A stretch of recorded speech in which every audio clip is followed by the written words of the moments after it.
Hello, everyone, and welcome to this week's episode of Beacon in the Dark. In a very complicated situation edition, as if we aren't always in such a situation.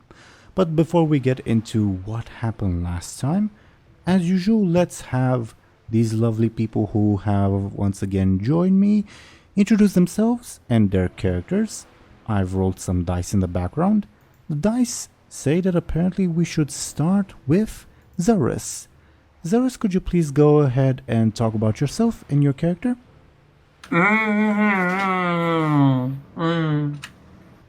It's a joke because she's gagged right now. I play Lyri, the Blood Elf who is currently being held prisoner by her crew after being dismembered by them, which is cool.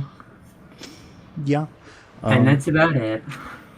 I briefly mentioned, before we started recording, I don't think you were in chat yet, Zelris, that everyone imprisoned Lyri, the players know that she's indirectly responsible for what happened, but the characters don't know that. They just kind of assumed. So maybe that'll come up. Also, it's currently nighttime, so I have the, nighttime background on, and Lyri's void of Lyri blends in with the background in nighttime. Interesting detail, Thompshire, I guess. But either way, thank you very much, Zelris. And next, speaking of, we would have Sir Thompshire. Could you please go ahead and introduce yourself and your character? Sure. Hello. As always, I'll be playing Benjamin Aaran, the traveling sellsword with the X equivalent of a trigger finger, apparently. Great things happened. We're all happy. And hopefully we'll continue being happy and a great crew in our happy little voyage with no issues whatsoever throughout the however many seas there are in Azeroth. Indeed. Thank you very much, Thompshire. And next we would have Banorak. Could you please go ahead and introduce yourself and your character? Yes. Hello, I am Banorak, playing as the Captain Buhd, the ogre who is slowly and effortlessly getting tired and more tired of everyone, trying to murder each other and all that jazz, as often happening between the members of the crew. So, that's what Bud's been dealing with, and he'll probably keep dealing with that until he loses his patience. I don't know. Noted. Thank you very much, Banorak. And next, we would have DoomGoblin. Could you please go ahead and introduce yourself and your character? Yeah, hi. I'm DoomGoblin and I play Captain Bladebeard, who's a pirate captain that bribes people with chocolate coins. Yeah, that did happen last time. The fraud wasn't discovered because the people Captain Bladebeard bribed, didn't live to tell the tale, I suppose. Which sounds more ominous than what actually happened. But either way, thank you very much, DoomGoblin. So, as they face an increasingly complicated issue, our heroes also have to contend with the consequences of their actions. After defeating the void-possessed Sin Lyri Embersorrow, the party returned to the top deck of the Good Fortune, only to find over half of the crew dead. Though the exact reason why about a third of the crew turned on the other was unclear, our heroes were fairly certain that it had to do with Lyri's void possession and the work of the Tortollan Hardtep. As a result, Captain Bladebeard ordered that she be tied to the main mast. While the rest of the party coordinated recovery efforts, they discovered the fate of several friends and family members. Spellbeard had died protecting Martha and Joseph. John was shot in the back by Severith while hiding. Quartermaster Blingy, driven insane, threw herself off the boat. Gurug was shot in the back of the head, likely by the Goblin mercenary, whose name the group never learned. The engineer Frieza was impaled with a harpoon to the main mast, her harvest golem destroyed by Gurug. The Goblin mercenary was stabbed and her corpse almost exploded, although the ensuing damage to the ship was prevented by Bladebeard. An Alliance warship, the King's Justice, then approached the Good Fortune to offer assistance, though not without cost.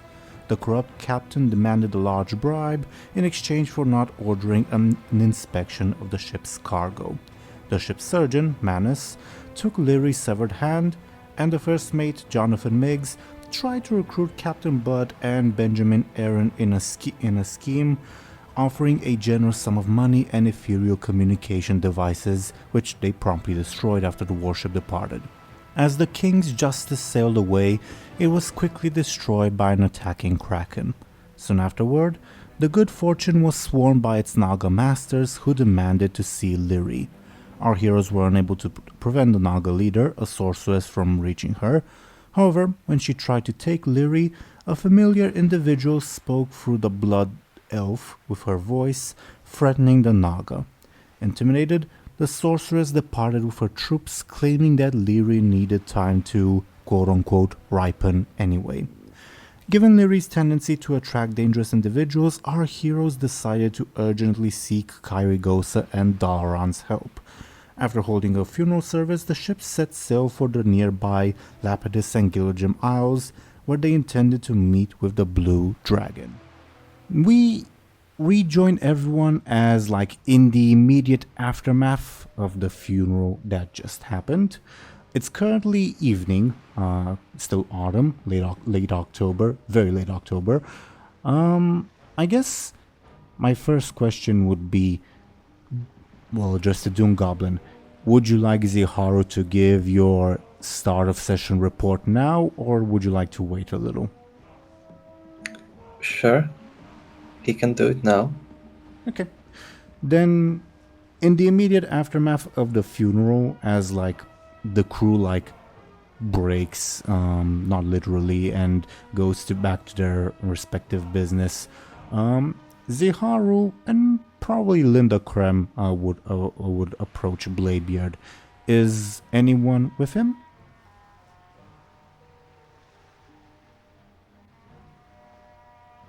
With Captain Bladebeard, I mean?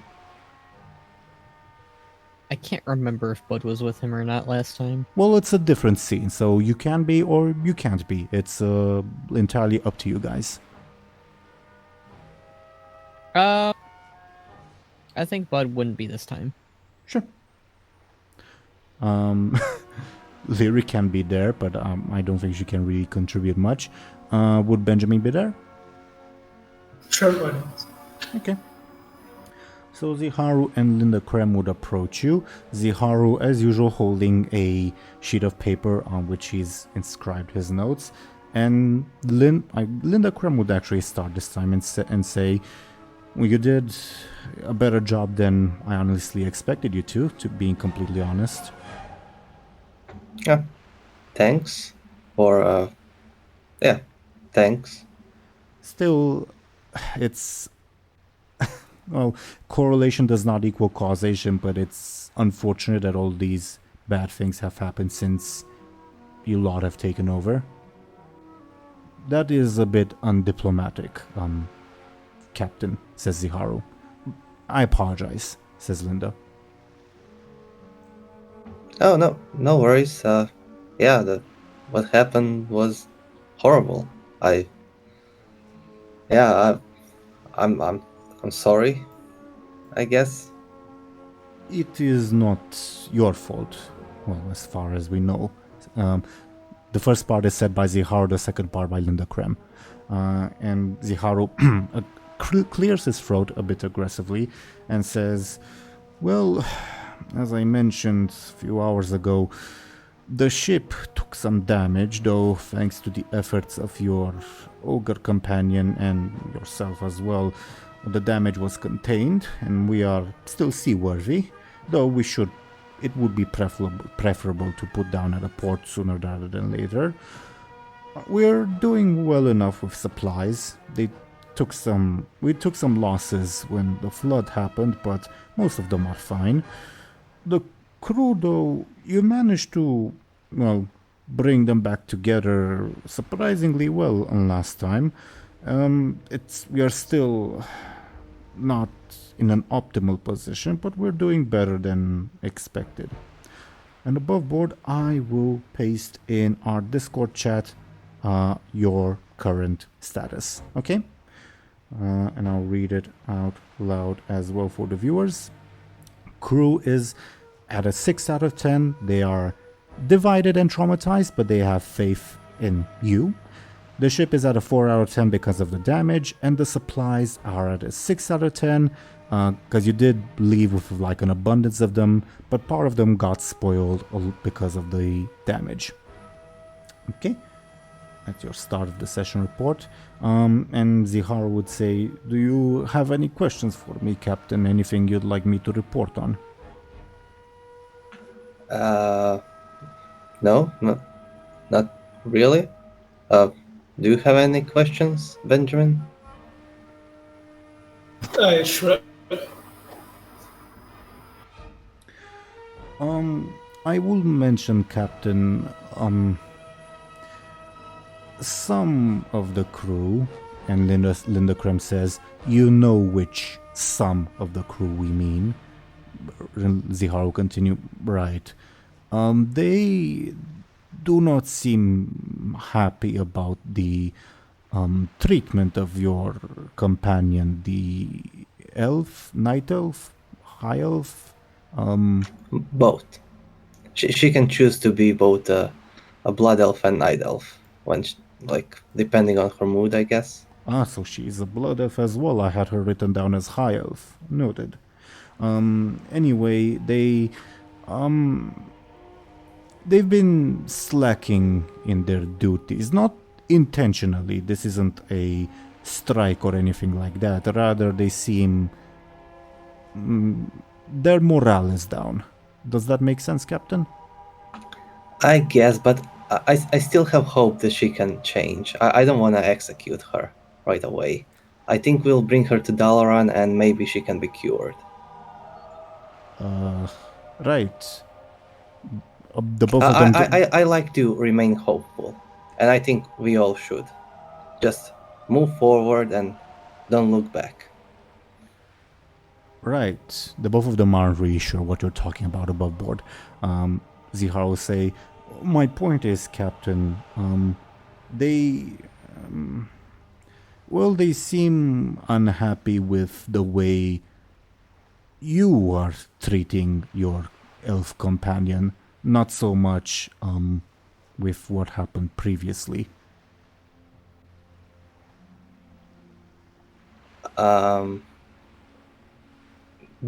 They want her dead?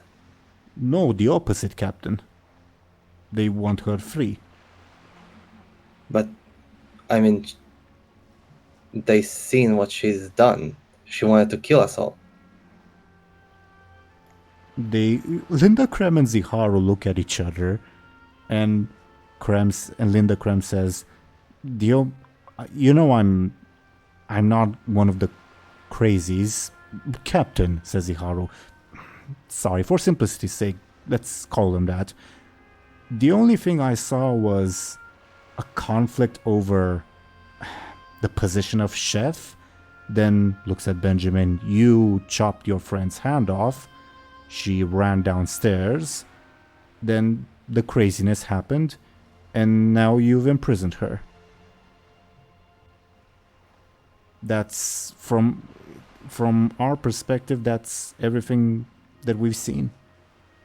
Yeah. Can you guys hear me? Yeah. Yeah. Yep, Okay. yep. Can you hear it? Yes, I can hear you now. Could you hear me before? Because Yes. Yeah. Okay, so you've heard everything that I've said, so I don't have to Yes. repeat myself. Okay, that's awesome. Basically, I made a very good argument why Lyri should be imprisoned, and they believed me. That's what you didn't hear. Would you care to repeat that, both for my sake and for the viewers' sake? Yeah, sure. Just for context, the last thing we sort of left off was them explaining from their point of view how sure there seems to be a bit of a correlation with the whole Lyri thing, but from their point of view, not really sure how she's to blame, if that makes sense. But that's their point of view. Doesn't mean they're right or wrong. That's what they say anyway. Yeah, maybe I should explain to the crew what exactly happened. You know, how Lyri is to blame for everything? I would advise, this is Ziharu speaking, I would advise being diplomatic, Captain. Yeah. That's why she isn't dead.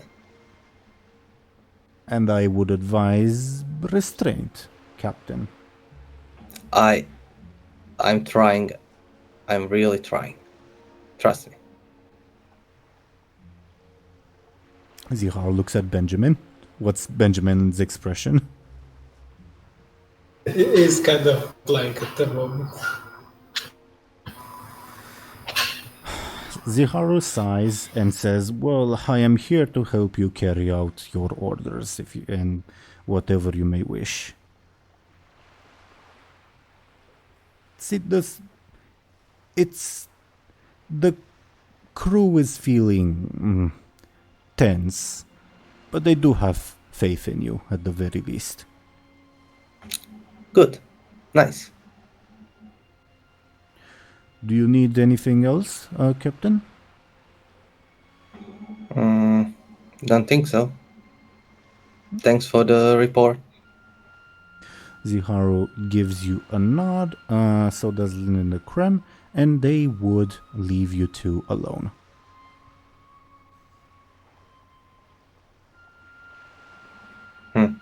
We should probably tell the crew what happened.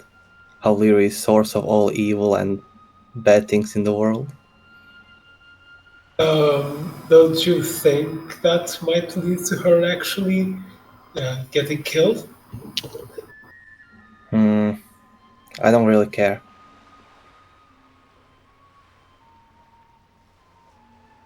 Weren't you going about how you believed in second chances or whatever?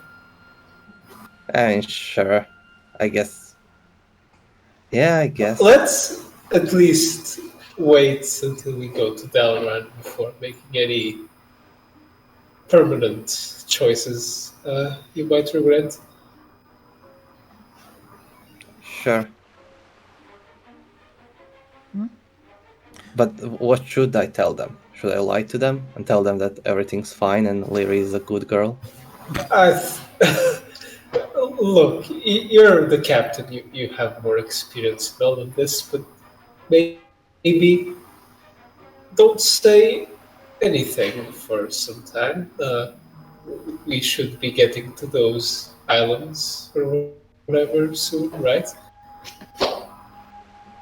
Sure, yeah, like 2 days, I believe.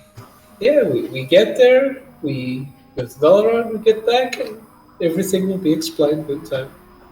Right? Sure. And yeah. Alright. If they ask any more questions, I'll just come up with something.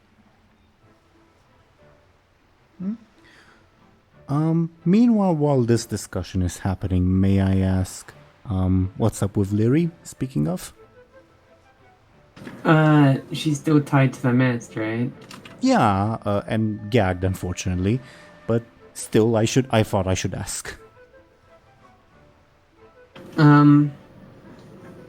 Lyri's trying not to pay too much attention to the crew or her situation.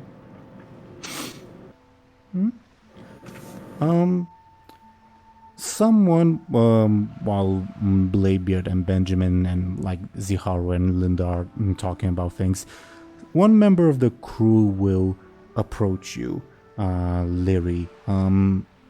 I don't think you necessarily recognize this individual, and they will say, "My beacon, if they don't let you go by tomorrow, just tell them that Frederick is responsible for what's about to happen, alright?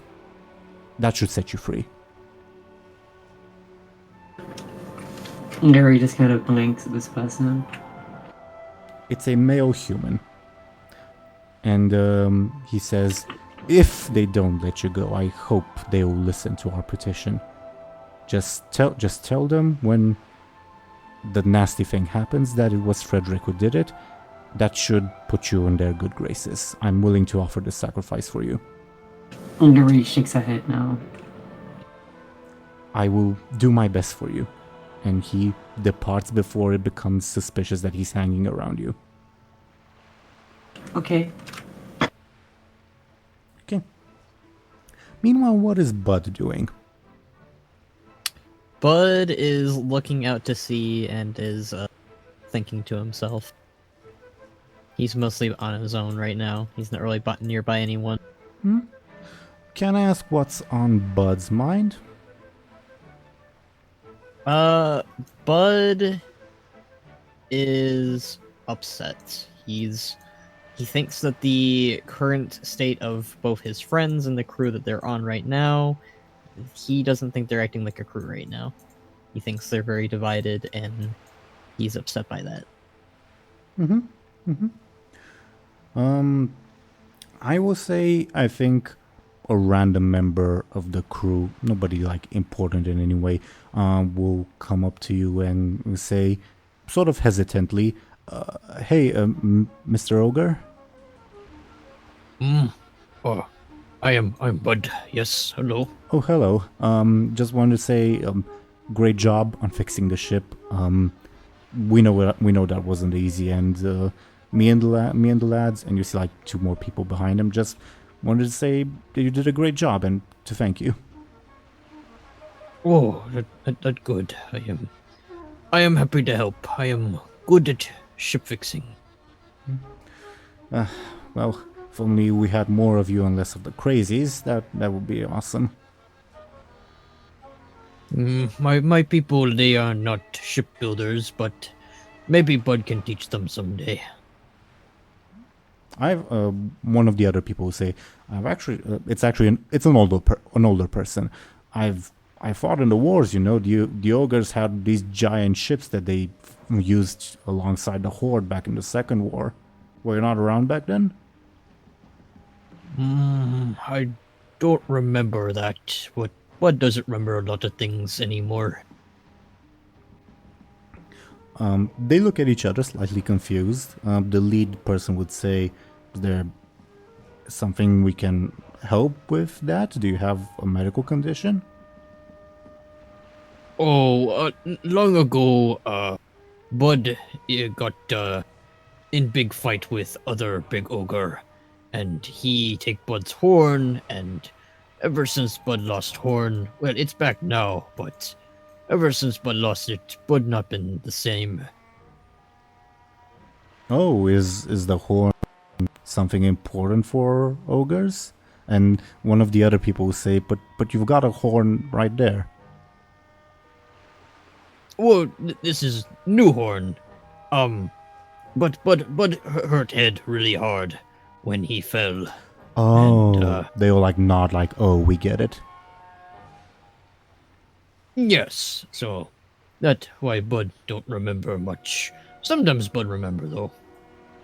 One of the crewmen will say, I know a real good fortune teller in Marshtide. I'm sure she could help you. Oh, well, Buhd been offered a lot of help from giant lizard god and other places, but Buhd give fortune teller look. They all nod like, yeah, sure, giant lizard god. Like, yeah, that makes total sense. And they nod sort of blankly and say, right, well, we'll go back to our duties. And the person who offered the fortune teller will say, oh, if we're ever in Marshtide, I'll bring it up again. Okay, thank you, and have good time. Have a good evening. And Buhd just kind of gives them a small wave and then looks back to the ocean.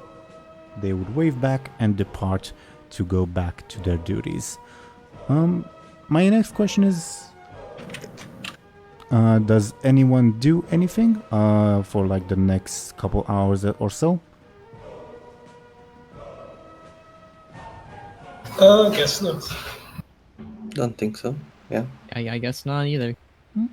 Then my question is like an hour or so from now, probably like around 9 p.m.-ish, just to like give some perspective, who would be on the upper deck other than Lyri? Buhd definitely.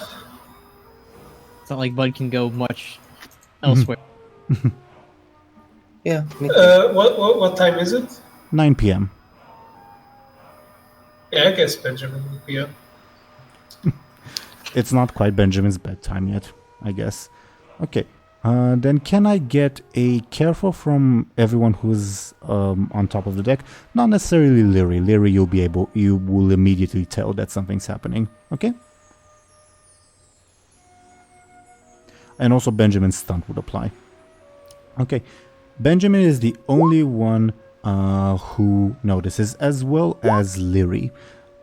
Right in front of Lyri, like a couple paces away, all of you will, well, Benjamin and Lyri rather, will see, once I put it on screen, a small explosion of fellfire as this little guy shows up again. I put him on screen. I don't know if you guys can see him yet.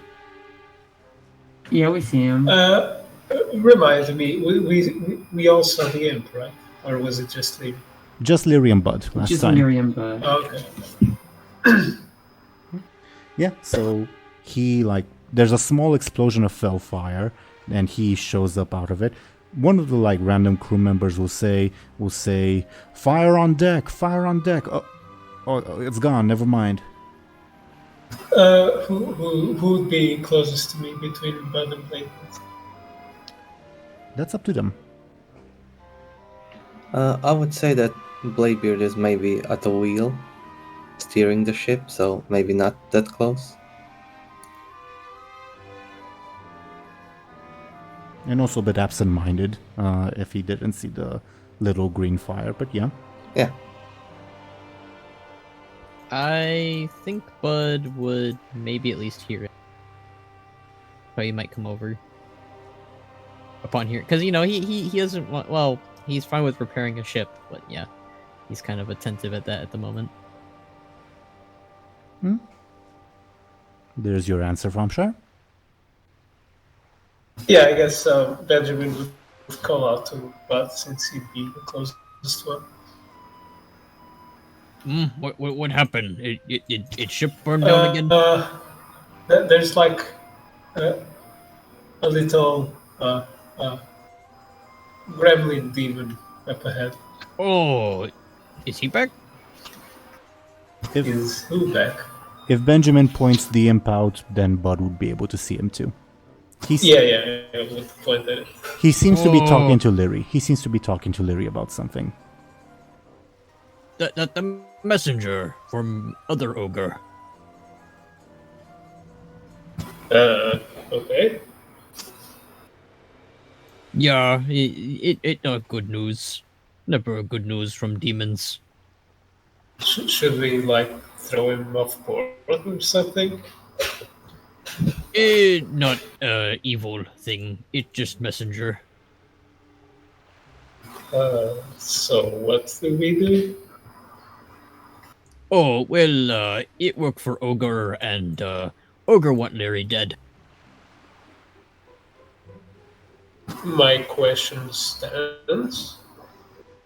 Oh well, she made deal with ogre, and she break deal with ogre, and now ogre wants her dead. It wasn't a really good deal, anyways. But yeah, she in big trouble, as always.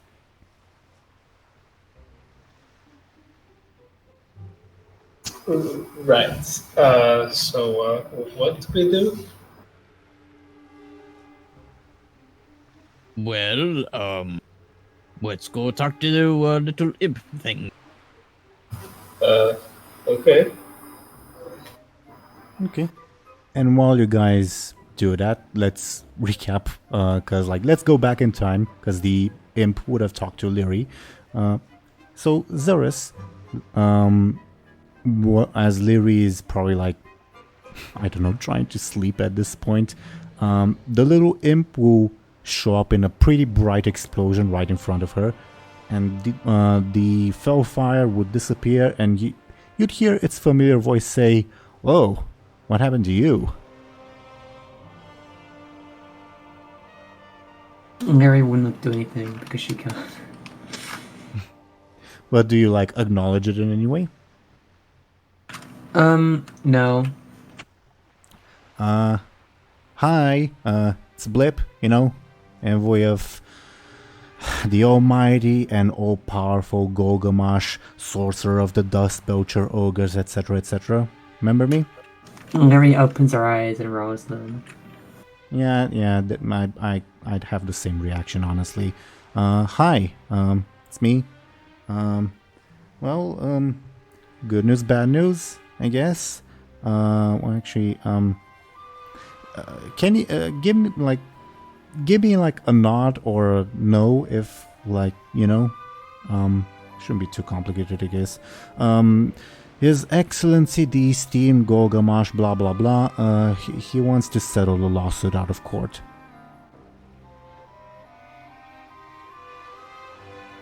Lyri just blinks at him.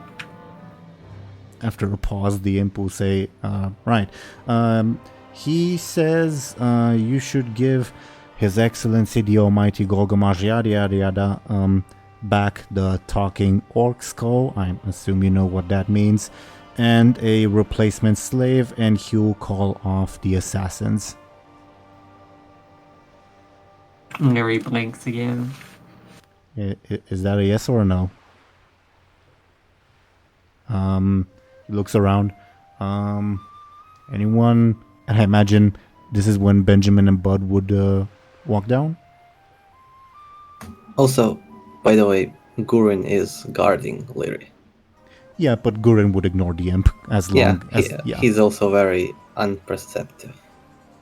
Well, I'm sure he'd perceive an explosion right in front of his face, but I don't... Lyri's not trying to get free, so... yeah, I don't think he will react. Makes sense, I just wanted to remind everyone. Thank you for the reminder. Blip would say, big dwarf thing, can you talk? And Gurren just ignores him, continues staring at Lyri. Blip looks at Lyri. How do you deal with this?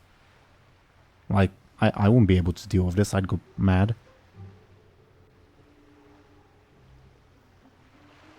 And at this point, I think Benjamin and Buhd would show up. That's all right with everyone? Yeah. Okay.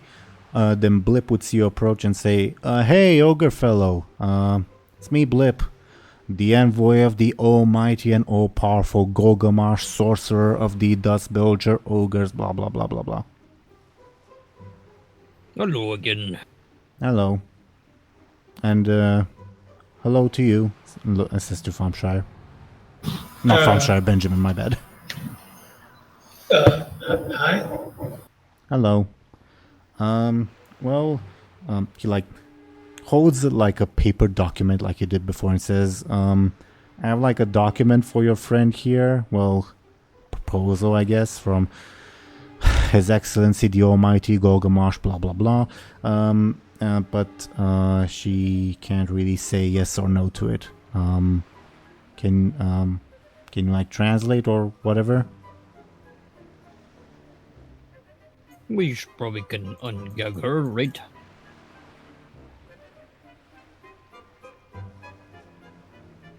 Sure.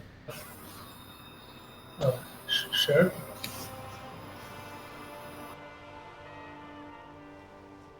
Does Buhd ungag Lyri? Yeah. Okay. Lyri, what do you do now that you are ungagged? Do I see that Benjamin's there? Yes, definitely. I turn to look at Benjamin. I have a big scowl on my face. Gurren would try to walk up to you and reach up to put the gag back in. But what do you do? No, let her speak. Gurren says something in Dwarven that you don't understand, except for the word Bladebeard.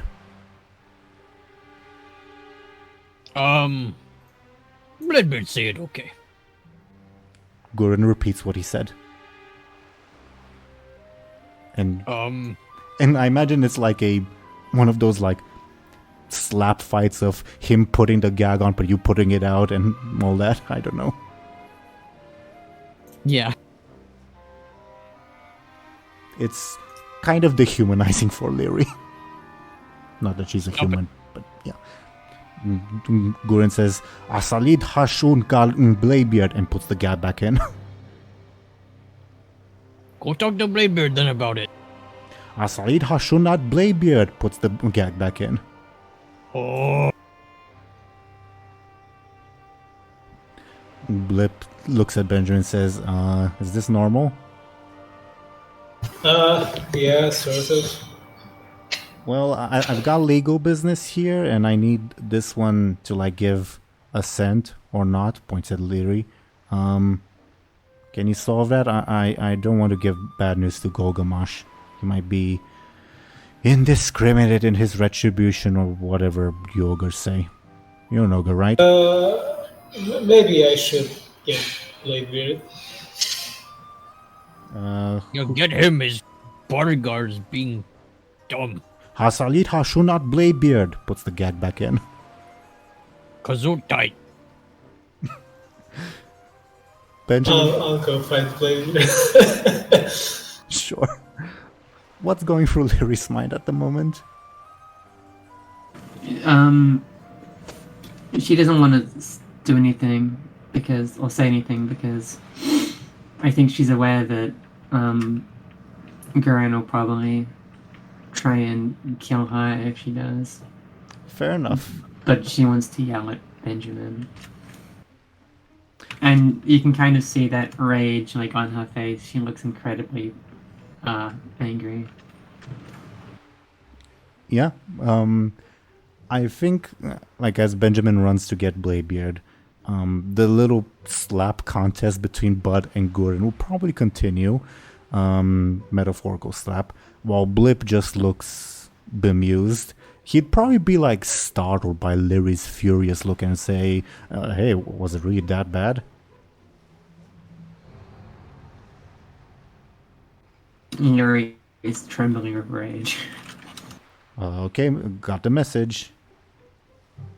And let's see how the Bladebeard Benjamin interaction will go.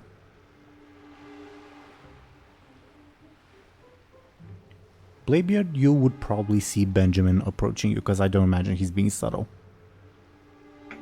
Aha! Benjamin. What's up? Could you, like, tell Gurren to ungag Lyri for a few moments? There's, like, this imp creature that apparently has some sort of legal business with her. I know this sounds like a very bad joke, but it's, actually true. But Lyri is not allowed to talk or move until we get to Dalaran. Sorry. Apparently, like, some assassins might show up if they don't handle this or whatever. Look, just come down and let the imp explain it to you. Sure. Fine. Okay. I imagine you'd come down. Bladebeard, you would see the, like, slap fight between Buhd and Gurren as Buhd repeatedly tries to remove Lyri's gag. Gurren repeatedly tries to put it back in. Gurren repeatedly says in Dwarven. Bladebeard says she stays gagged. Buhd, I imagine, doesn't say the exact same thing over and over again. And you just see an imp just spectating the entire thing.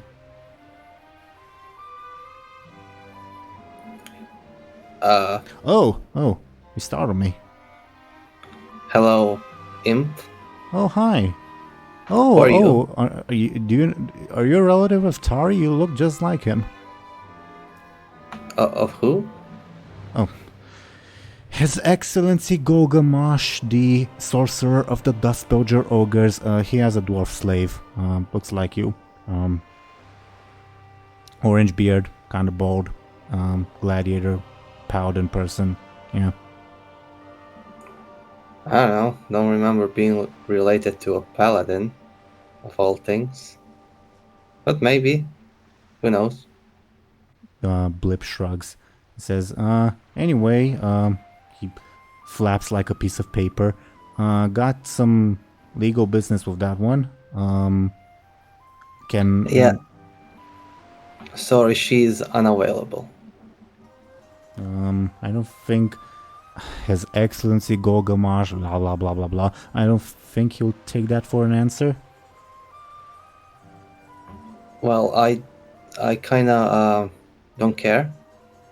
So, yeah. This isn't like me threatening you. This is because I'm like, I really don't want to deliver bad news. But your ship looks very, very flammable. Oh, so you are threatening me. No, I'm saying because I'm not gonna be the one to like administer His Excellency Golgamash Sorcerer, blah blah, that one. I'm not gonna be the one to administer his vengeance. He has some people who can cause big fires. Yeah, this is quite a dilemma. Should we free Lyri so she can like murder us all with her dark magics? Or should we not free her and let this ogre summon a bunch of demons to kill us? Oh, dark magics. Sounds neat. How about you just gag her? No one is saying anything about freeing her. I don't know. I think only thing she needs is to speak a few magic words, and who knows, maybe she'll take control over the whole crew and kill us all. You never know. Just, we should treat her like we should as before. We've been No. splintering and breaking.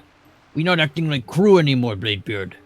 She killed John and Spellbeard. Don't you remember? And a bunch of other people. I remember. But it happened because we slice off each other's hands. What do you expect? I don't know. This isn't the first time she did something like this. Oh shit, she It's is like- missing a hand. Whoa, says Whip. She should be missing more. You're right. You shouldn't like let amputees get like tied up to like bleed out or whatever. I don't care. I don't consider Lyri a person anymore. She's more like a monster. I mean, she's technically like a summoned demon or whatever. I think. Yeah, exactly. Benjamin, that's not right. And killing my cousin was. Whoa. Cousin was kind of jerky. And he deserved to die. John deserved to die. John doesn't deserve to die, but Lyri didn't kill him herself. The crazy crew did. And where do you think the crazy crew come from? Lyri. And why do you think the crazy Lyri happened?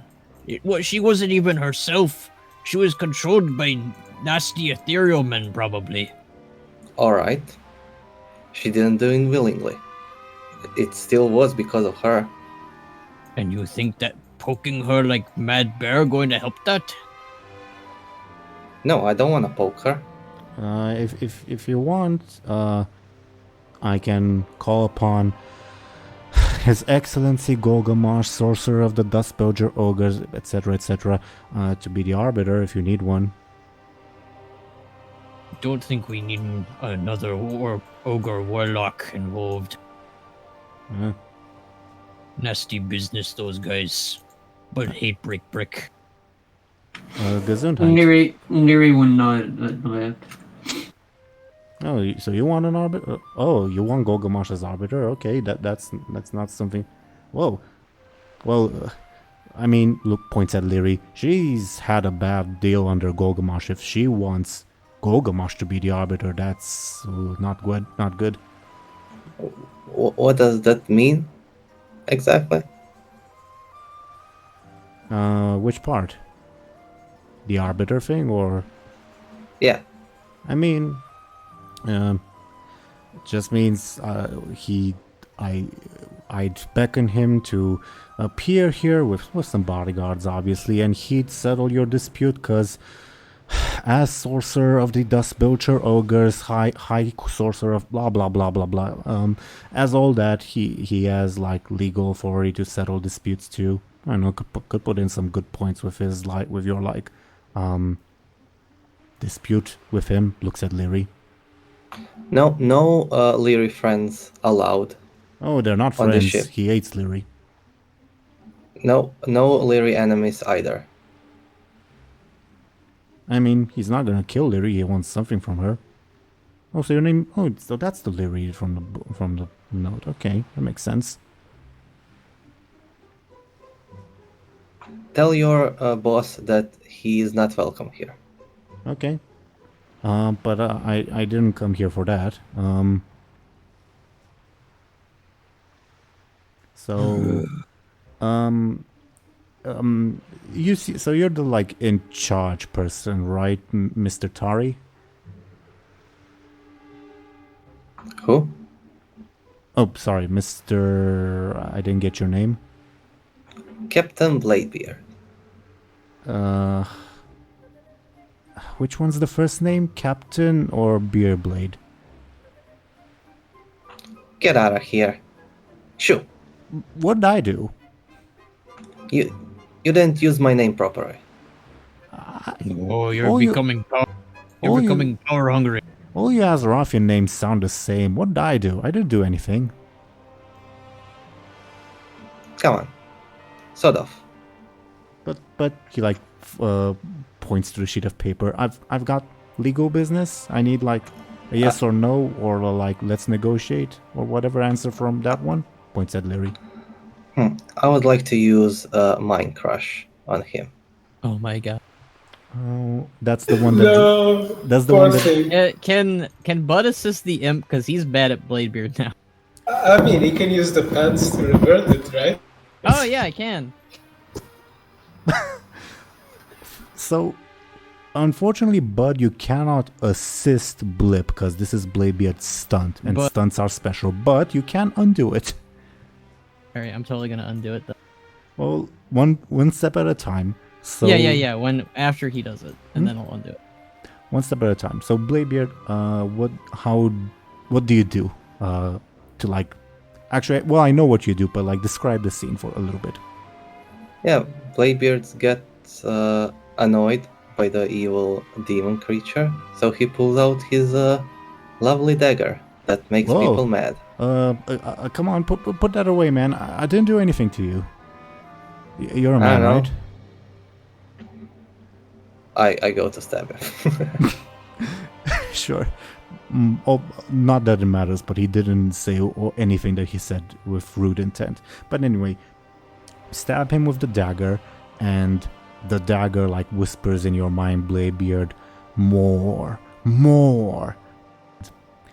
You don't inflict like a fatal wound on the imp, even though like the dagger is big in comparison to its body. But like the imp like jumps back in pain, then starts. Do any of you speak demonic? No, Bud doesn't. Can't say that. Okay. Well, maybe Bud might know because of the Fell Lord. Yeah, actually, Bud would know. It keeps repeating. It hurts. It burns. Burn everything, and it will start throwing fireballs randomly, starting at the sky. It throws a fireball at the sky, Stop! and then Oh no, he's going to burn the ship. it prepares to throw a fireball at the sails, because that's the thing next closest to the sky. Yeah, Bud would activate his pants in a panic and in frustration. Okay. Probably accidental, but you know, Yeah, because it's the first time he's ever used it. I'm pretty sure. it would be. Can I get a D10 from you? Do you remember how to roll, or should I roll for you? I think I know how to do it. /roll space D10. Okay.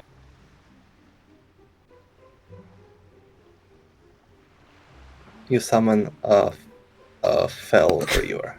This is actually funny. Okay.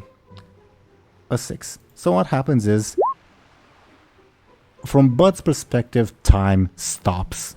Then it almost like goes like rewinds backwards but fast forward. And we rewind backwards like 30 seconds to Blip saying, hey, I didn't do anything, man. And Bladebeard like reaching for his dagger. And Bud, as you rejoin like the timeline, so to say, this is the effect of number 6.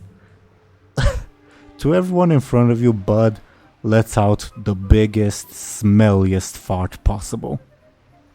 Okay. Why? That is legit the effect of rolling a 6 on the pants. Why is that a thing? There are better and worse ones. This is I have so many questions. yeah. So I think the like little dispute is just paused by this extremely noisy and smelly fart. Probably think that it's more than just air.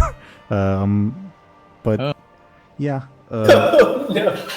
Blip says, "Oh, I've seen that one before." Come on, Buhd. What's wrong with you? What happened? Things were on fire, and I'm more worried about what he ate. What is this? Oh, that is foul. Blip like holds his nose. oh, it might be the Fell Lord.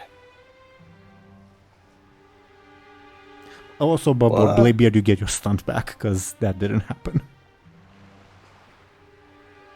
Yeah, this is even worse.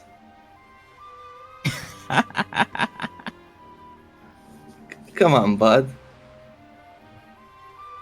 It not Bud's fault. It just happens sometimes.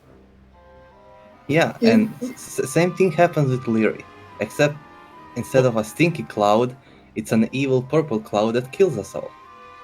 And you know, blaming a fellow for your actions is, you know, kind of cheap.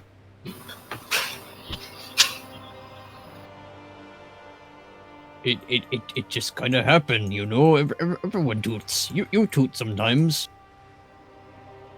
I don't. What did you roll careful for, Thompshire? Oh, it was a misclick, sorry. Okay. To taste, to guess what Buhd ate. Oh, I guess with your careful roll, Thompshire, just for the heck of it, and let's apply your stunt. Whatever Bud's fart, like, and all that, you get the inkling, like, wait, that wasn't just like a normal fart, like, I think there's something more behind that, but I don't think you would ever be able to guess that it's the magical pants. I don't think he wants to think about it either. Fair enough. Blip says, "Can someone cover her nose?" Pointing at Lyri. It's kind of a crime that she can't cover her nose. No, she deserves it.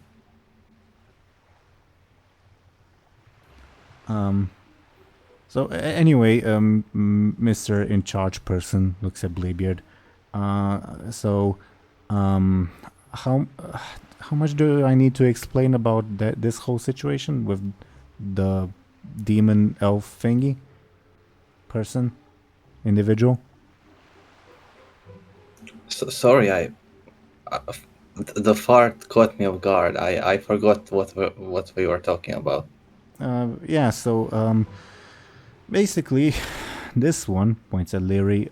She entered into a contract to be a summoned demon for one Golgamash, sorcerer of the Dust Belcher ogres, blah blah blah, and she broke that contract when Golgamash tried to summon her 2 days ago, I think, and couldn't.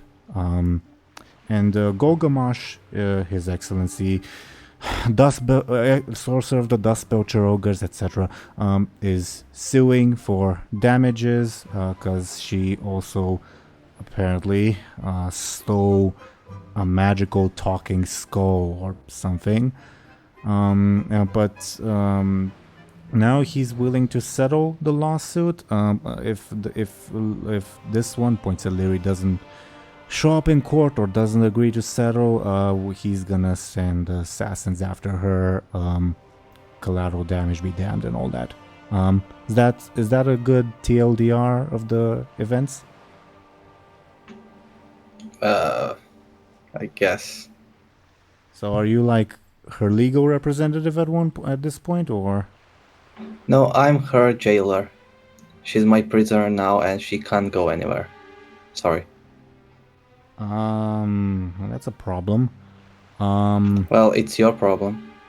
I mean, it's technically mine. yours too, because you might send people to kill her and all her friends and all that. I'm not her friend. Shrugs. Well, anyway, I guess if do you agree in her stead to get a replacement slave and the talking skull back to His Excellency Golgamar, Sorcerer of the Dust Belcher, blah blah blah, or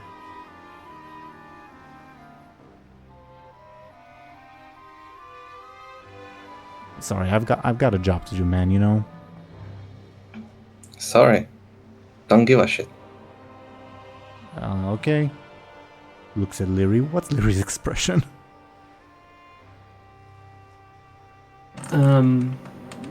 Angry. Very angry.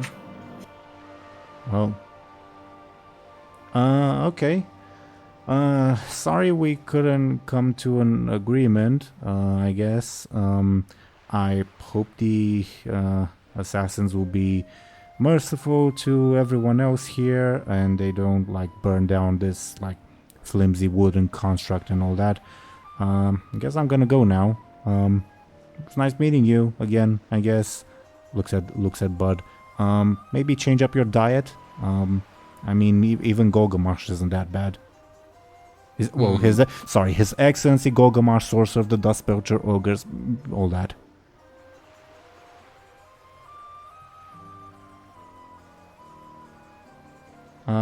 Okay. I'm gonna go. Goodbye, I guess.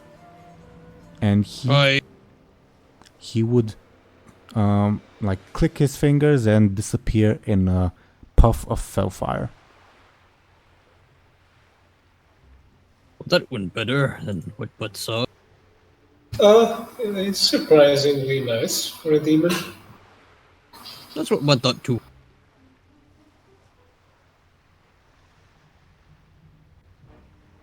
Well, I guess we have some assassins coming soon. I mean, can they just like teleport on a moving ship like that? I mean, if the demon can teleport to Lyri, probably. I guess. Yup. So you're saying we should like throw her off board? I think we should work with that.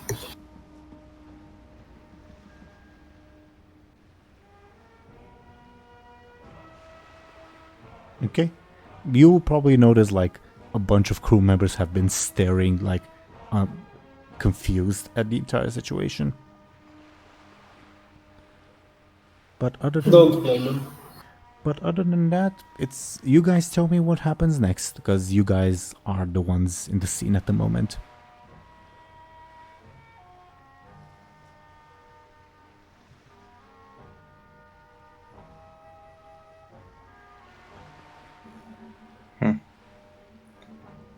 Should we like prepare for the demon attack? Yeah, we should probably post some guard or something. And maybe have one of us always awake, just in case. Because honestly, I don't fully trust everyone here. Sure. Yeah, we'll like take shifts. Sounds good to me. All right. Great. Okay. Gorin will ask, she gag? Yes. And Gorin would shove the dirty cloth back in Lyri's mouth.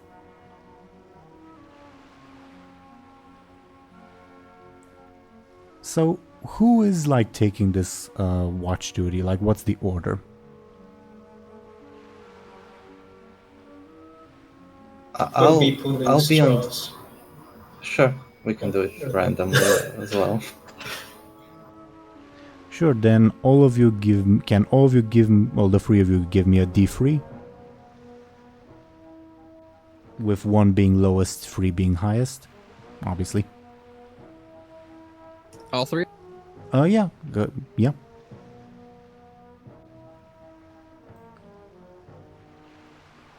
So, Bladebeard would be first. How does one roll again? Slash roll space D3. Slash roll space D3. So Bladebeard and Benjamin, you guys pull straws of equal sizes. Buhd would go last either way. So between the two of you, you guys decide. Why did we pick 2 straws that are the same size for this? I don't know. They seem different, I guess. That defeats the whole purpose. Yeah, whatever. Let's just pick another one. Sure. Now give me a D2, well, I guess. Both of you.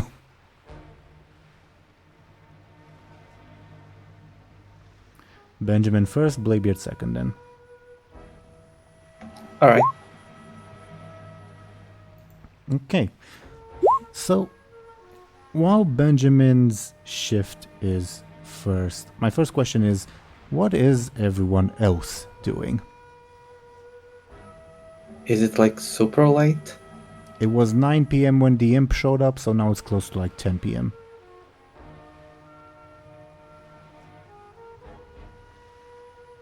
I guess Bladebeard would rest in his captain quarters, but I don't think he would sleep. Sure.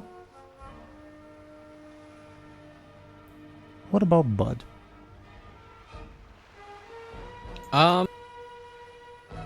Is Gurin still? Could you repeat that? Because I've actually can you guys hear me? Because maybe Discord bugged out Yes. again. Okay, I can also hear you. But could you repeat your question? Because it cut out a bit. Hello? We can hear you. I said, is Gurin still by? Unless Bladebeard told him otherwise, yeah, he would be. It's weird, he almost doesn't need sleep. Really? Well, at least he thinks he doesn't need sleep. Buhd would try to look for a cloth or something and try and drape it over Drape it over whom? Gurin. Like putting a bucket over a Skyrim NPC? Yeah. Give me a sneaky and I'll pose with Gurin's careful. Oh boy. Well, actually, Bladebeard, DoomGoblin, can you oppose with Gurin's careful? Because you have access to Gurin's macros. Sure. Well, So Buhd roll a 0. What did Gurin roll? A 3. yeah, 3. So Gurin sees Buhd approaching with the like cloth/bucket or whatever, and like turns to look at him, still with a blank expression, and says something in Dwarven that you don't understand.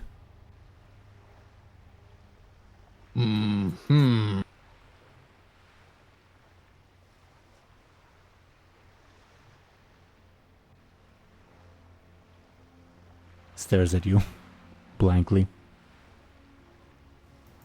You've never seen a like more blank expression from someone, including ogres at that. Well, we're just gonna carry on with Blend and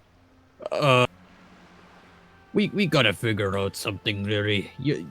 This not working out for you. It's not working out for Buhd.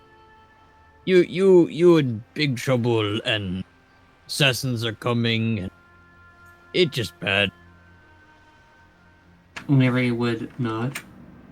Above board, it's also Benjamin's watch, so Benjamin is also on the scene. Unless he decides to skip out on his watch. No, it's there. Just gotta. Okay, well, Buhd would acknowledge. Buhd would acknowledge Benjamin. Benjamin, no, Bladebeard going power crazy again.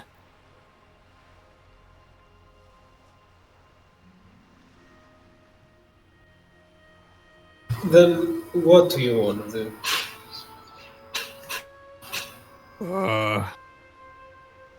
We gonna have to go against Bladebeard's back. Look, I- we just need to stay like this for 2 days until we can get Lyri to Dalaran and get her cured. You really think gagging her up with dirty cloth, treating her badly, gonna fix everything? It gonna get worse before it get better. Do you-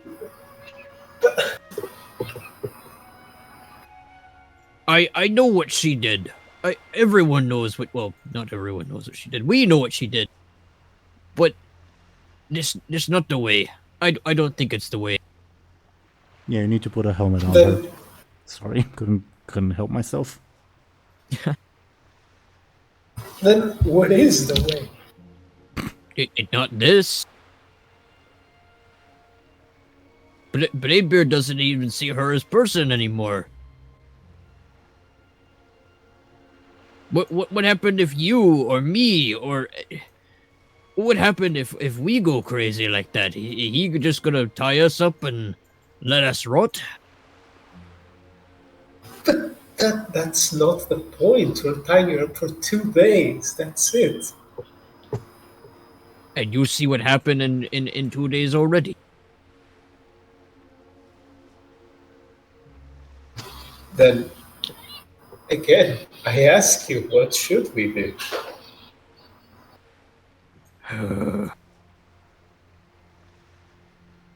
But Buhd not have answers, and all Buhd knows is his heart, and he does not like this.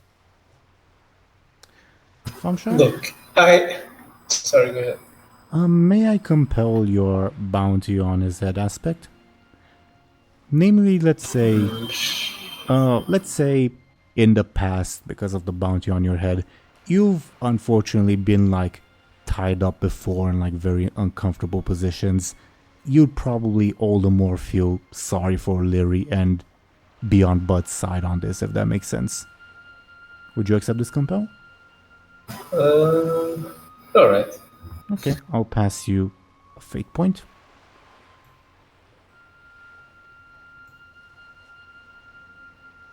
Do you have like any limitations on this, or do I have to just be on Bud's side, or to actually like free her or whatever?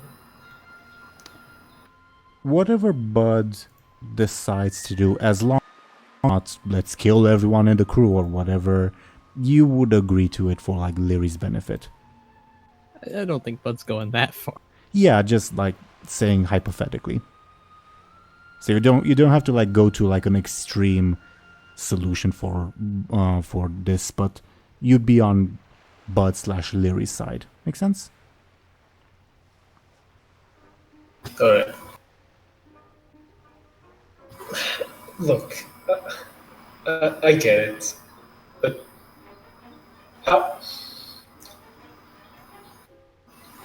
how about this? What if we make her conditions slightly better?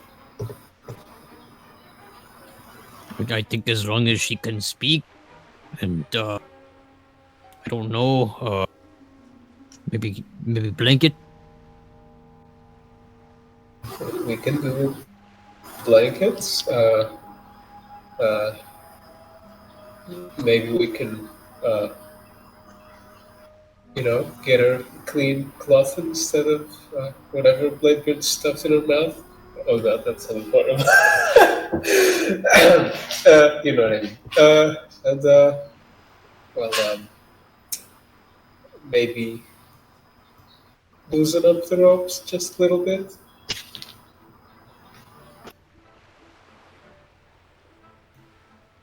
Is that a good compromise? Well, we at least can start with that, I think. But I still don't like what Bladebeard's becoming. I know why he's angry. I miss John too, but and well, he lost family, which I kind of understand, not fully, but I don't know. I don't see Lyri as one at fault here. Not like last time. She possessed. She angry because you cut off her arm for stupid reason. I'm sorry, Benjamin, but it was bad.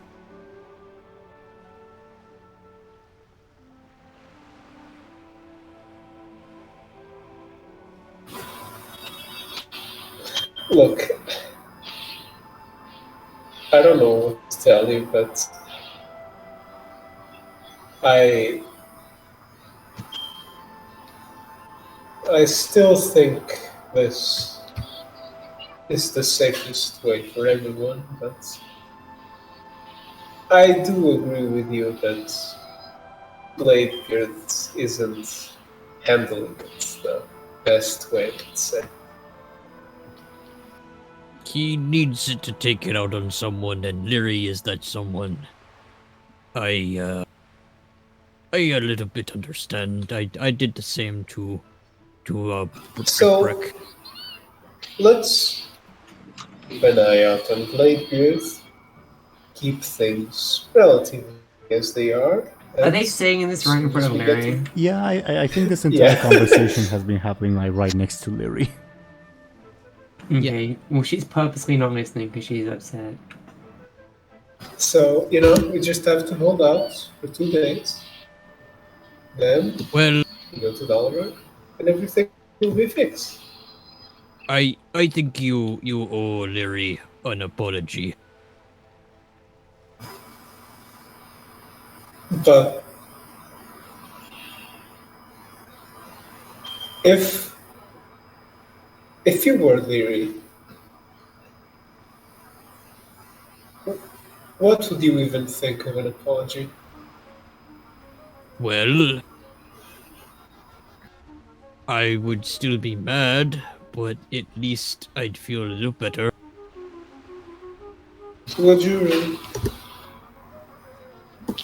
You say It right next better- to She's Lyri. right here. Exactly. She's right here. She's hearing you tell me this. Do you think I would sound genuine in any way, even if I wanted to? I'm telling you what I think you should do. What you do with those words is you, but I just think you should talk to her. Instead of not talking to her and letting her stew. And you think she'll listen? You saw her just a few moments ago. She was looking at me and she was about to burst or something. Do you think she's in a mood to talk? Do you think she'll ever be in a mood to talk? Chop off her arm.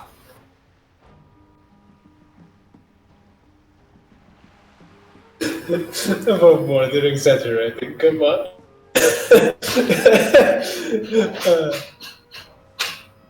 Anyways, where was I?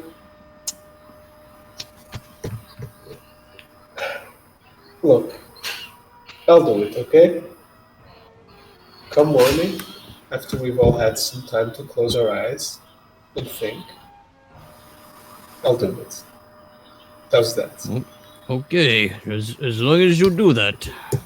But just tired of drama and crew splitting apart again. But tired of it.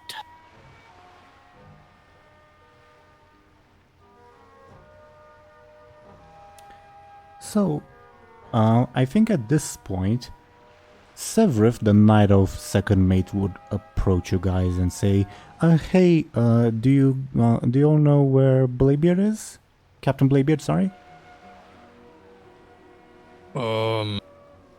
Is he by wheel of ship? I think he's in his cabin above board. I think. Yes. He probably in his captain quarters or his cabin. Okay. Thank you. And she shoots a concerned look at Lyri and would go to the captain's quarters. She, unless somebody stops her, she would knock at the door. I think Bladebeard was like falling asleep at the moment, and the knock wakes him up. Ooh. And he's like, yeah, come in. Actually, who is it? Your second mate, Captain Severith. Oh, yeah, come in. And she gently opens the door and walks in and says, "Oh, I apologize. Am I disturbing you, Captain?" No. I'm just resting. It's been a long day. Right. Well, How you doing? Been better. You don't go it's not usual to spend your morning killing your closest friends, Yeah, sorry about that. Why would you be sorry, Captain? It's my fault. I don't think it's your fault, but I guess it's not mine either. I'm just like sorry in general. Huh. Well, she brings out a piece of paper and hands it to you. Above all, she does not know that you can't read. Dear God, what is this? It's not that bad, Captain. I think. Do you is this something agreeable to you?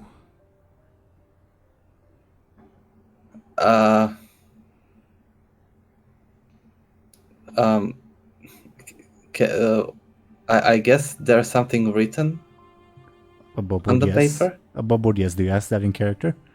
Yeah. She blinks and says, "Oh, you can't read, Captain?" No, I mean it's not as useful of a skill as you think it is. I never bothered to learn. Oh, how did you become a captain then? Well, not this ship, because I know how you got captain of this ship, but in general, I mean, I'm sorry. That was rude of me. I apologize. No. It's fine. I like talking more than reading and writing. Okay. Well, this is a petition from some members of the crew. She looks uneasy. We humbly request that your elf friend be set free, or at the very least untied, until we get to a port, at the very least. She will get untied once we get to a port. Is that good with you all? And we'll be in a port in 2 days. Captain, I know the map better than everyone. There's no port in 2-day distance. But second off, we think that her treatment is barbaric, to be perfectly frank. Who'd ever tie up someone and leave them like that for 2 entire days? What did they have to go to the bathroom? What? Well, you see, the elf that you see there, she's not really an elf. She's a scary, evil monster that wants to kill us all. She's an elf, not quite like me, but nevertheless an elf, and a person with her own feelings and thoughts and emotions, and someone that should receive their fair hearing. And I don't know if she did anything. To us, it just looked like she was distributing bread, and then she was attacked by her other friend. But if you believe she did something, and I'm not saying she didn't, maybe she did, suspects aren't usually held in such barbaric conditions. At the very least, let her go free on the ship and have perhaps someone watching over her. Leaving her tied up, it's almost as if she's guilty of crimes against nature itself. It's barbaric, she Captain. We humbly believe that she isn't. Well, I know her for longer than you do. I know things she's done and things she's capable of doing. Then, And- if the crime happened before she was let on board, why did you let her free before then? Well, no, the main crime happened here on board. But there was no crime that she was guilty of. Yeah, she mind controlled you all and forced you to kill your friends. That was not her, Captain. Yes, it was. No, she sighs. It was... It's hard to explain, Captain, but there were a myriad voices, but none of those was hers. Trust me, they were. Captain, you weren't the ones who stuck a dagger in the ribs of your lover for a decade almost. You don't know what I heard, with all due respect. Her voice was not one of the chorus.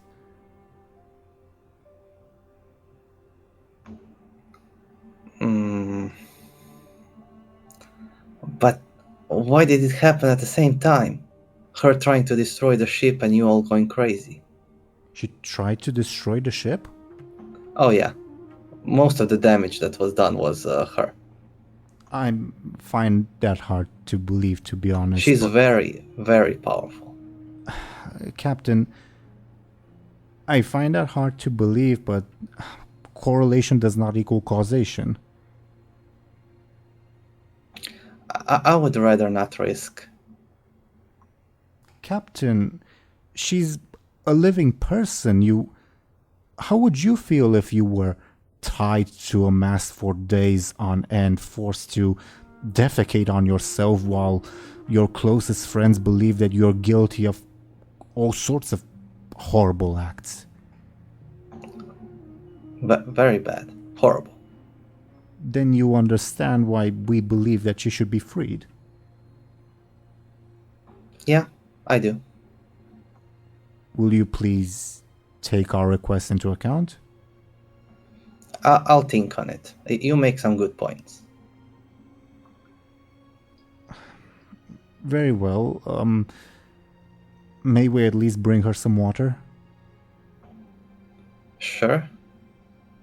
I'm not sure she needs water or food. She's more like a magical monster than a person. Trust. She's an elf, like, not quite like me, but like most other elves, I think. Of course she needs food and water. Above board she does need food and water, but I understand why Bladebeard wouldn't know that. She's more like a demon. Captain, she like stands up, like with a unusually enraged look on her face. Why would you say that of her? Because I know her. I've seen what she can do, what she's done. Respectfully, I have not known her as long as you have. Well, I don't know how long you've known her, but still, respectfully, her conduct aboard the ship, as far as we have seen, has been impeccable. From what we've seen, she tried to hand out free food to everyone and got her hand chopped off because of it. By one of your companions, I might add, Captain. Yeah. And then she proceeded to destroy the ship because she's a spiteful, spoiled little creature. Captain, that is an incredibly rude thing to say. How can you even say that? I wouldn't say to someone that's a person. But And she is a person. Why would you say she is not? Because I know her. I've seen what she's capable of. I've seen what she's done. She killed civilians. She killed innocent people. She killed me at one point, but I survived somehow. Captain, your experiences are your own. I have no way to disprove them, but ever since she's arrived on the ship, as far as me and my fellows are concerned, her conduct has been impeccable, if not outright charitable. I guess she fooled ya. With all due respect, Captain, maybe she fooled me, but there are many others who feel the same way that I do. Nah. I guess there's no way to prove it that she's a monster because you never saw her the way I did. I don't know. What would you do if, let's say, you knew someone was a monster that wants to kill everyone around you, but no one else believes you? What would you do? I would try to expound upon my arguments in a rational and concise manner to explain. So why I should free her to kill you all. And then you would be like, oh yeah, she is a monster. Captain, let's assume again, me and others don't see things that way, but let's assume, even if she is a monster, the way you're treating her is absolutely barbaric, and if what you say is true, then a mere rope shouldn't be able to restrain her.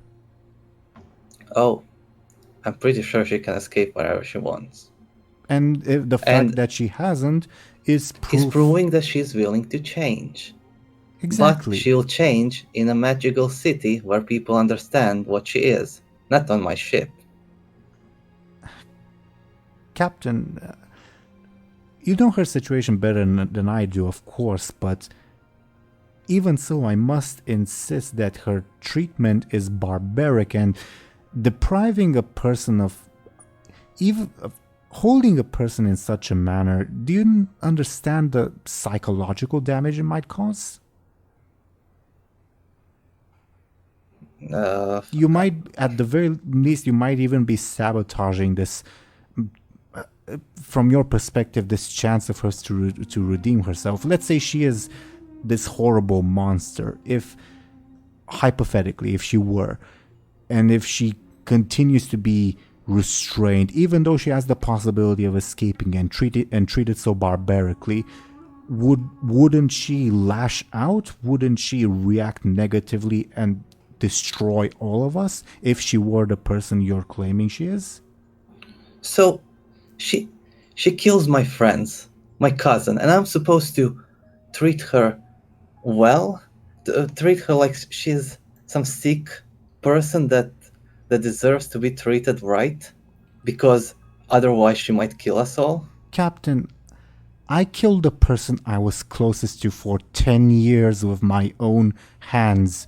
Not yesterday. Earlier today. I did not do it because of her.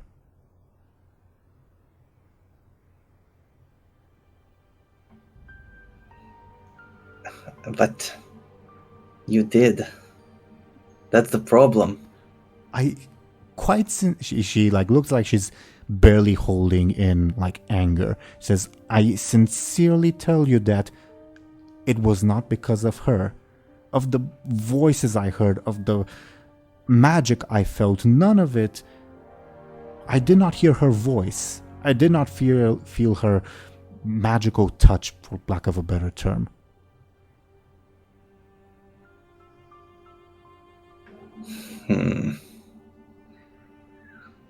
I don't know. If I treat her better, I'm giving her more options to do something bad. You know that. Captain, we've just agreed that if she can escape at any point, she already has those options.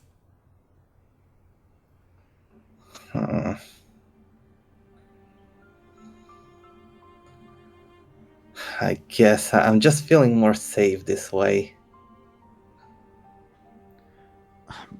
It doesn't mean that she has to go entirely free. You can have people you trust watch over her, people you would know would be able to stop her if she's the monster you claim she is. I don't know who can stop her. We barely did it. I wasn't able to move when we were fighting her. I don't know what stopped me, but I wasn't able to do anything. I don't know what you went through, Captain, obviously, but again, my position, at the very least, my position is, if she is who you claim she is, and she's as evil and almighty as you say she is, then a rope won't stop her. If anything, it will just make her angrier. So, I see what you're trying to say. I should just cut her throat. No, she stands And up her. again. Respectfully, no, Captain. We're not executioners. Well, she's a monster. Like I said, it would be a right thing to do. And I repeat what I said, that is your opinion, founded on perhaps information that I do not know, I'll grant you, but all the information that I and some of my fellow crewmates know points to the opposite. Alright. Fine. I see your point, I guess. Sure, she'll have more freedom. But moment she does something stupid, something wrong, promise me you'll aim between her eyes. You are the captain, and I will follow your orders. Alright. Good. I hope she doesn't kill anyone. I really do.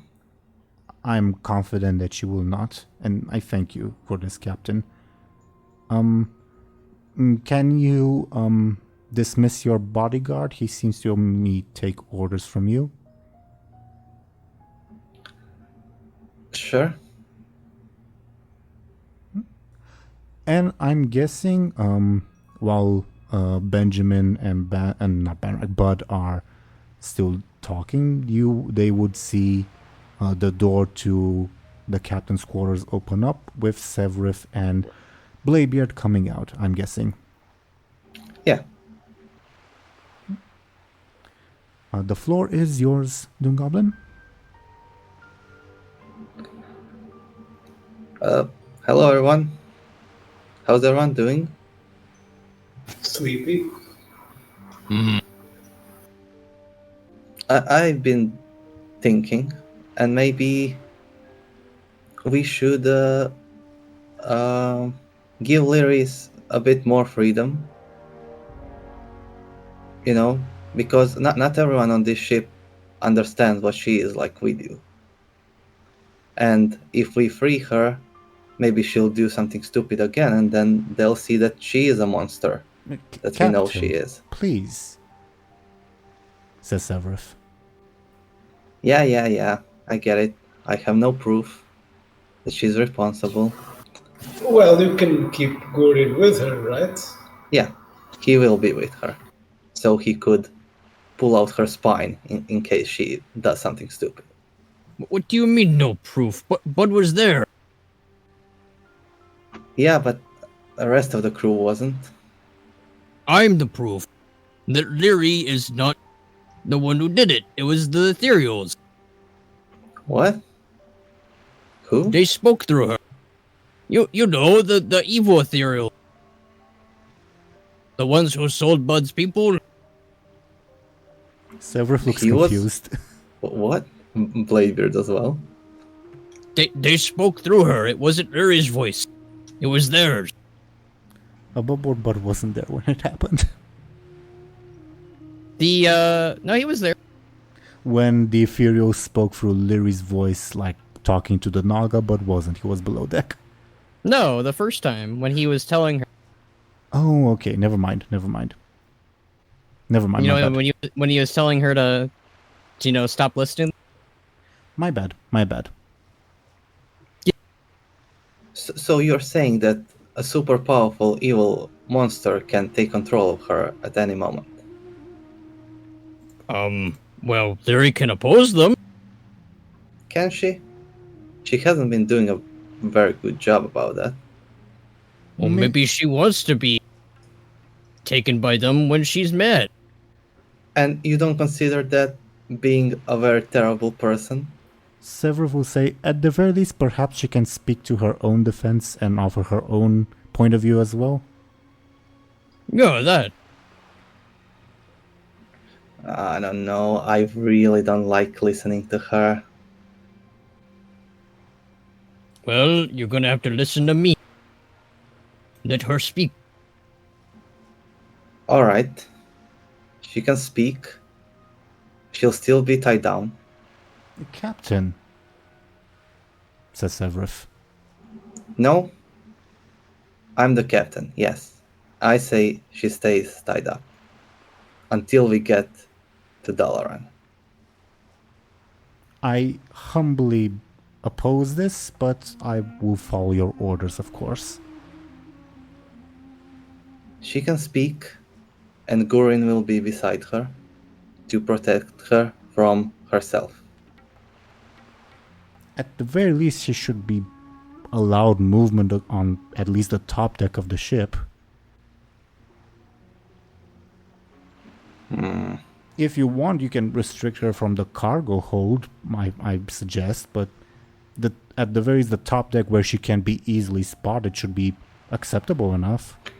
Maybe we, chain her to Gurin. We tied her hand and his hand with a chain. That's not super long. That's a good idea. That's a good idea. Severus would look at Guren to see if he has an opinion, which of course he doesn't. So she would look at Lyri to see what Lyri thinks about this.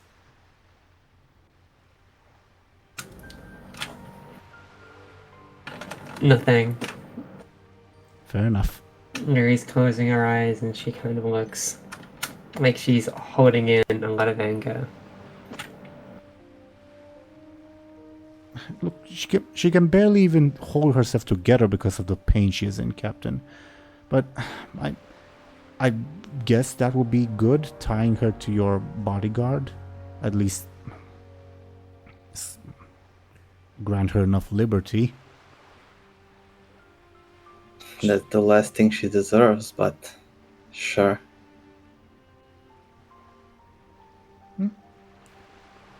So what happens? Is Lyri untied? This is an above-board question, of course. Sure. I'll first remove her gag. Lyri, your gag is removed. What do you think, Blueberry Elf? Lyri refuses to say anything. Would you like to be able to walk and talk?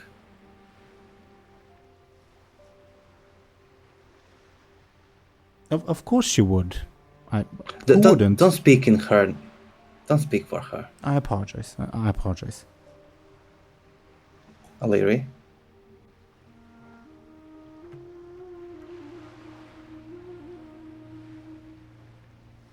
Zelris is with us, right? Yeah, I'm with you. Okay. Please say if Lyri doesn't say anything, because otherwise I'm scared. Are there audio issues or anything like that? Mm-hmm. Yeah, Lyri doesn't say anything.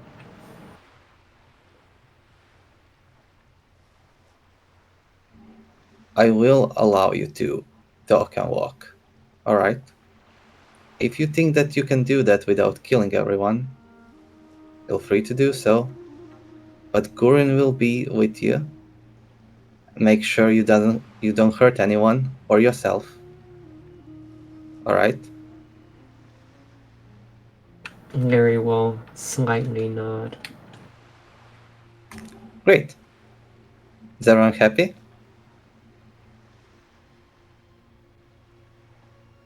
I'm happy. What's Benjamin doing, and what are his thoughts? Because he's also on the scene. He doesn't really say anything. Okay.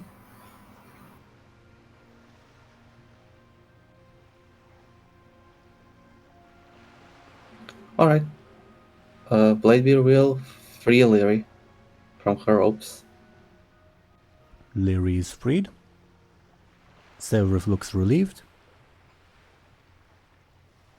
I think Lyri will collapse to the floor after being held in such an uncomfortable position for so long. I think Severus would like rush to try to help, like Lyri, at the very least sit up. Lyri will allow it.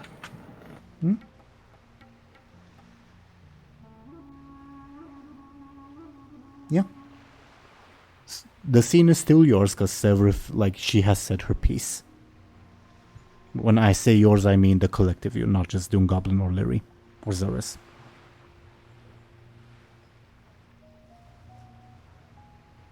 Lyri won't say anything unless Bladebeard leaves. She's not going to give him the time of day. How are you feeling there?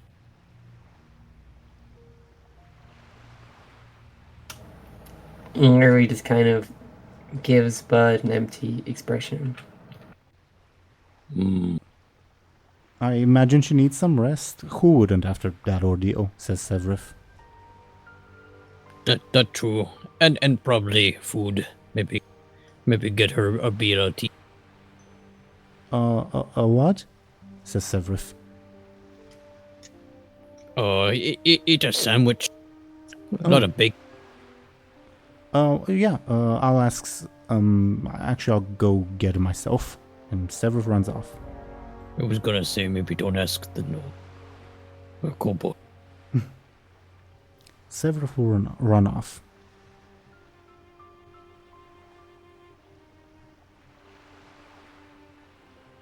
Again, the floor is yours. You guys tell me if like anything happens or if we'll time skip.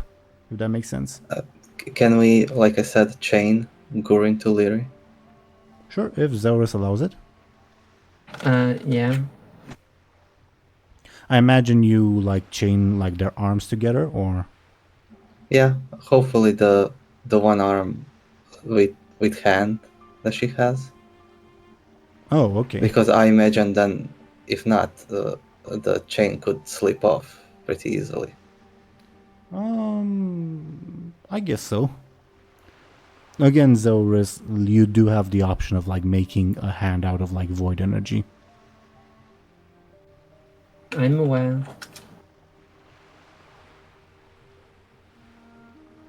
Yeah. So eventually Severus would return with a sandwich made, I don't know what's like a night oath ingredient. Some herbs Lyri has never seen in her life, I guess. And hand it over to her.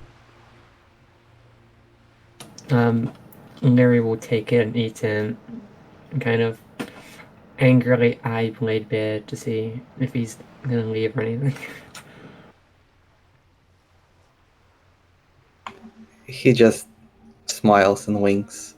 Don't make me regret this. And leaves.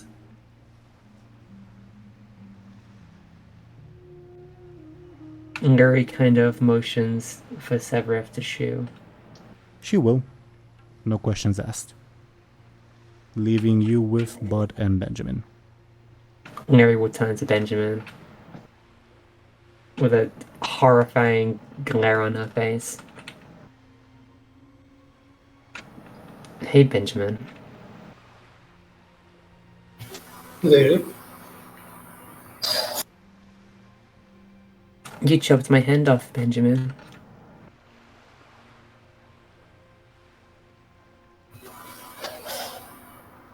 I did. I want to kill you so bad.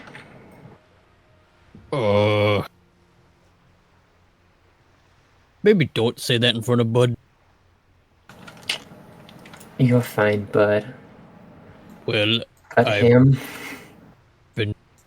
I understand you're mad at him, but he's still my friend, and you're still my friend, and I just defended you. So Benjamin, I saved your dad. Remember that?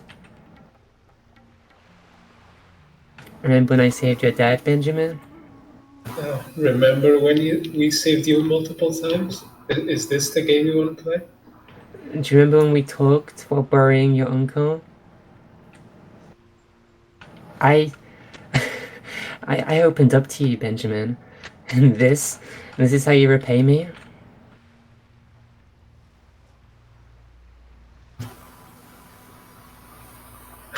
Look. Lyri is trembling with anger. Look, Benjamin. If I wanted any moment, I could do it again. The only reason I'm not is out of the goodness of my heart. Alright, then tell me. What do you want me to do? Will a story fix everything? Is that what you want from me? Give me my hand back, first of all.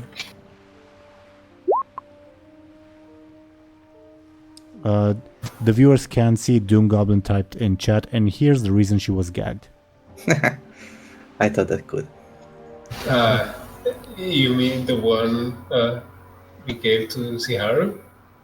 Yes, give me my hand back. I guess it's with him. Only Bladebeard knows that it's at the bottom of the ocean. let's go look for it. Maybe let's do. Here's a funny question. Do I like sense it with my Lyri sensor? No. Or just like the main body? Alright. No, because it's technically dead and you don't sense dead Lyri. Makes sense. Is it technically dead? Dead enough. The part, at the very least, the part of it that is Lyri is dead. Okay, fair enough. I'll say it again. Someone will show up with it as a necklace someday, I can tell. Give me my hand back, first of all.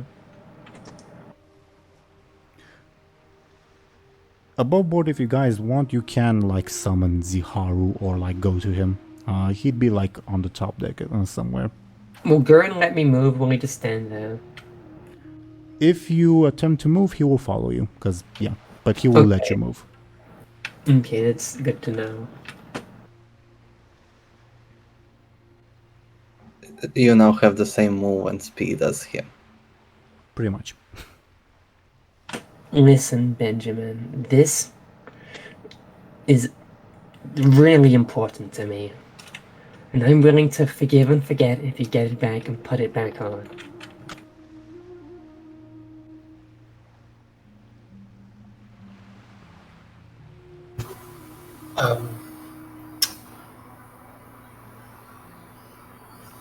You've given me no reason to forgive you. This is out of the kindness of my heart. So, okay. If that's how it's gonna be. So, are you saying your hand is worth more than everyone on the ship? Lyri will nod. Alright. Alright. Okay.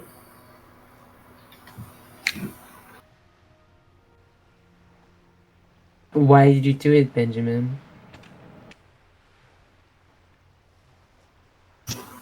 Will that change your mind in any way?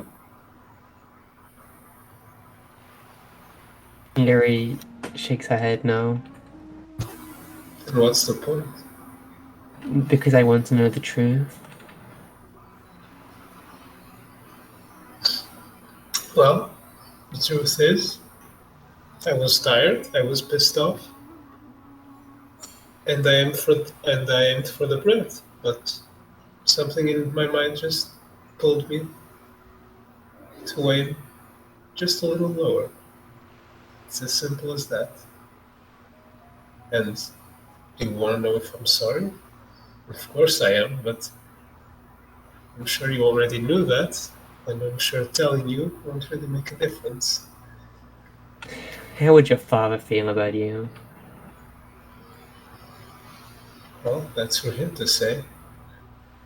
Did you tell him you chopped off my hand? Above board, did I feel like I mentioned something vague when Bud and I were there. You asked if it was your fault when Bud was there. Yeah, I think you were very Yeah. vague about it. And he's not the type to like pry. Fair enough.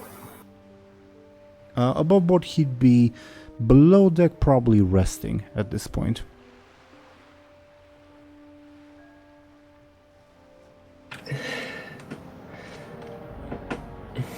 Well, Just, where are you going with this? I'm not going anywhere. I just wanna.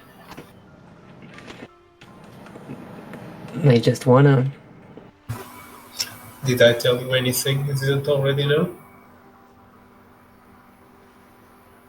Lyri nods.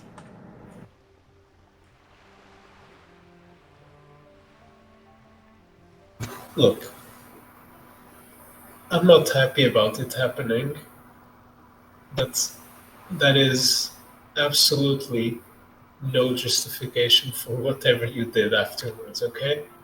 I'm gonna make that very clear. You could have killed me for all you wanted, but getting half the ship killed? That's... no. Just... no.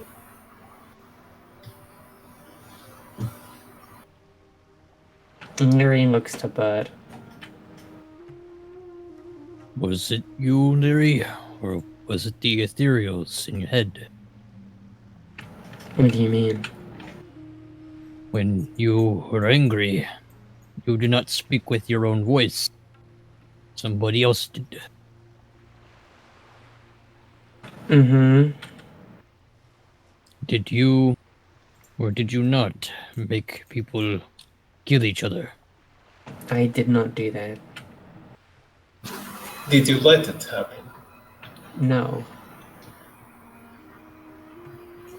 I believe her.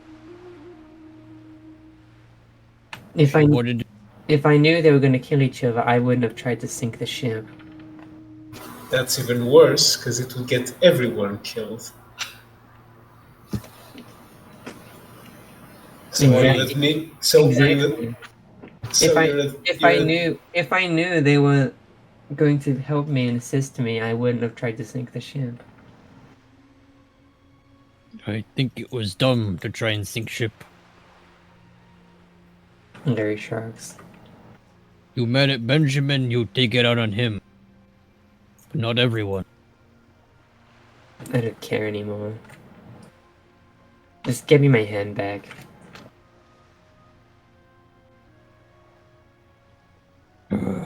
Let's go look for her hand.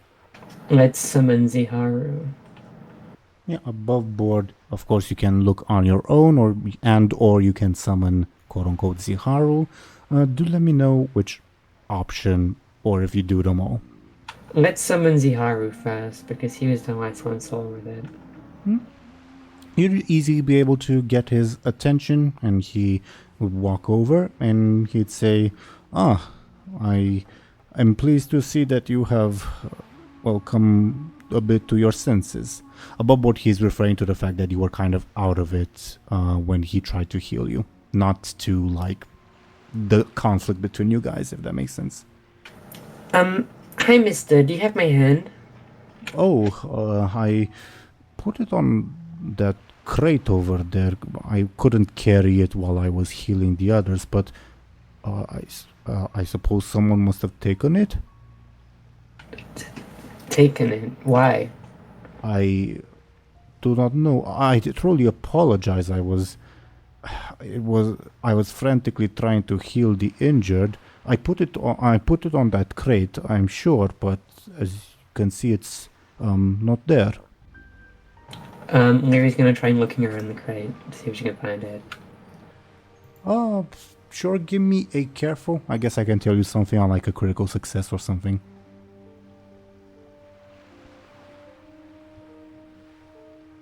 I got a 2. Are you looking magically or just physically? I think magically as well. Then, for whatever reason, the hand seems very, very far away. And also not just like on a plane, but also like down several hundred, like several kilometers. Great. At the very least, you know it's at the bottom of the ocean, but you don't know why or how. I guess everyone would just see Lyri like twitch, in like frustration before trembling with anger again.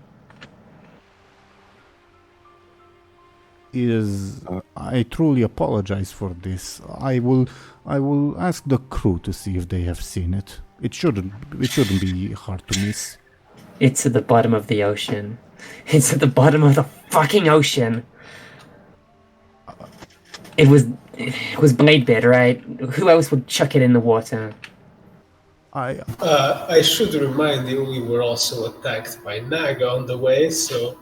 And the Naga just took it? The Naga took my hand? I don't know, they seem to love you for whatever reason. It wouldn't surprise me if they took it as a trinket. How about we all settle down? I'm sure it was an accident. Maybe a member of the crew saw it, and perhaps I will question the crew, ask them if they saw anything, and I'm sure it was an accident. Maybe it is still on board. You can never truly know.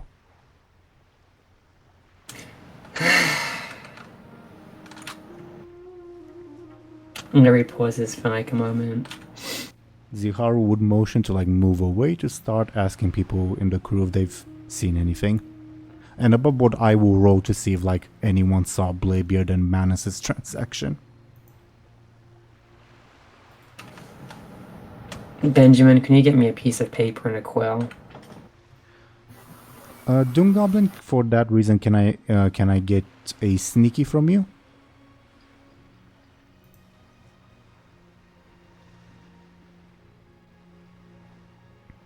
Okay, so nobody saw the interaction that went down between Bladebeard and Manus, so nobody knows what happened to the hand.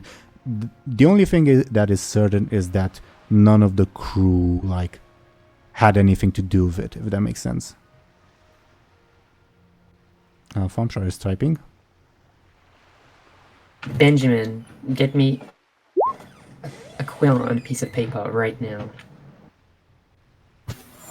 Okay, please wouldn't hurt. Okay. Lyri will glare at him. I will go get said things. The people in Quarthalas can probably make me a new one. A new hand? Yeah, they can probably do it somehow. I mean, they've got to, right? I never heard of. Well, I guess there were demons I saw in Nether Storm with weird hands. You recall Satale like replacing her chopped off arm with a fell bat's bug. And that one lady had Bladebeard's girlfriend had a fell bat's hand, so I guess it's possible. What's a fellbat? Like a demon bat, big, giant. So you're telling me to replace my hand with a monster's hand? No, but that's just what Bladebeard's girlfriend do. Are you calling me a monster? No. I'd be more worried about him calling you Bladebeard's girlfriend. I imagine this is Thompshire saying it, not Benjamin. Yeah, Benjamin isn't there. I'm not calling you anything. I'm just saying that's what Sataya did. I'm not gonna be able to free your ogres anymore. What do you mean? Well, how am I gonna do it? Why wouldn't you be able to do it now? Because I don't have a hand anymore. You have a hand, right? You have one hand. You need both hands? And you expect me to do it with one hand? Yes.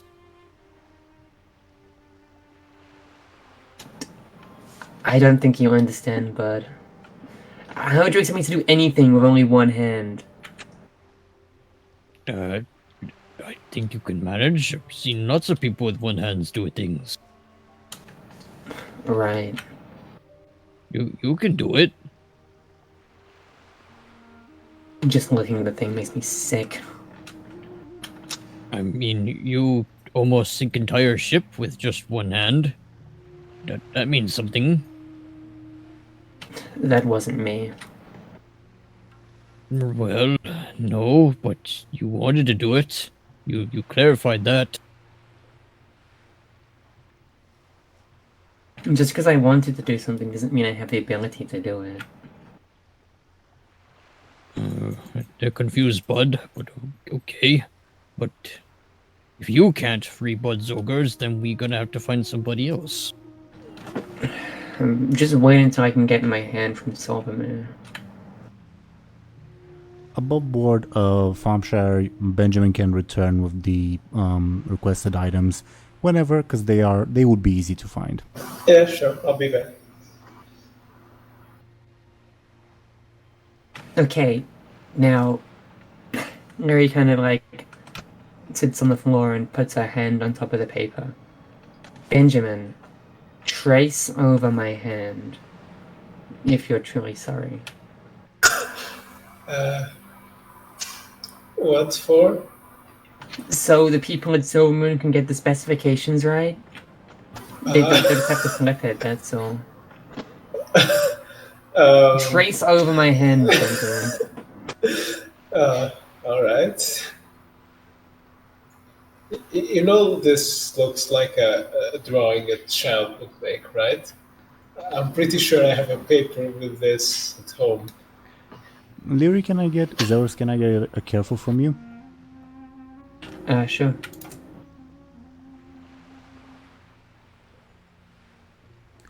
You are unable to like stop yourself from like shaking with like rage or frustration, so whatever like outline Benjamin draws, it looks nothing like a hand.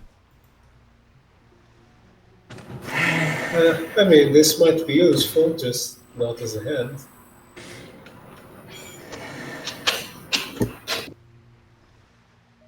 Do you want Bud to try? Try. Lyri will beckon Bud to try on another sheet of paper. Can I get another careful from you, Lyri? Zelris? Okay, this one will be an accurate enough like outline of one of Lyri's hands. There you go. That went better than I thought. Probably because you're not mad at Bud. Hopefully. Mm-hmm. Guren says something in Dwarven because you've been forcing him to like lean down. Lyri stands up and looks at the piece of paper. Okay, we just give this to people in Silvermoon or Aaran or somewhere, and they can make a new one.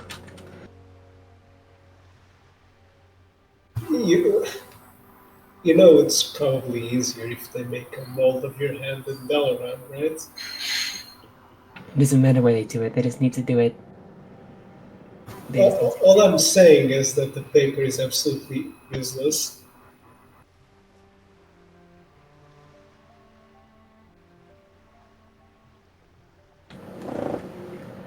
I don't care.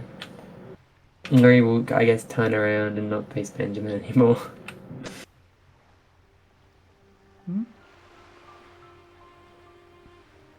Above board, do let me know if you guys would like to time skip to the morning, or if there's anything else you'd like to do or talk about, etc., etc. Okay? I'm voting in favor of time skip. I'm fine Yes. with that. Fair enough. Okay. At some point in the morning, I imagine all of you would go to rest. At some point in the morning, well, actually, who's the first to wake up? I don't think Bladebeard sleeps. Probably Lyri, considering she's stuck on the top deck of the ship. Is she stuck on the top deck of the ship? I think so. Wasn't it that she can't go downstairs in the cargo hold? That was more Severith's suggestion. I don't know if that was Bladebeard's verdict.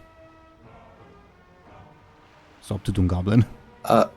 Could I have said to Gurin to not let her below deck?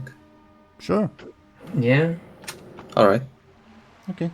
So Lyri will wake first then. Okay. Then... Wait, isn't Buhd on the top deck as well? Also Yeah. true. He can't go down because he's too...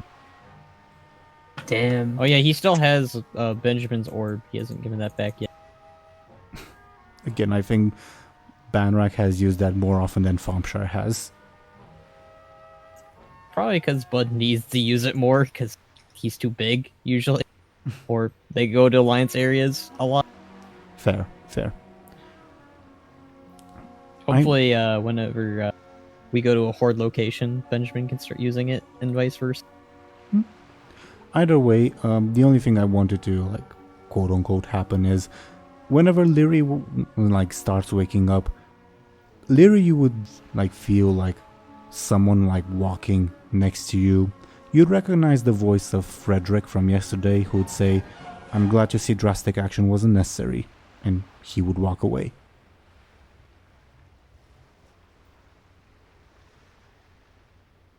Okay.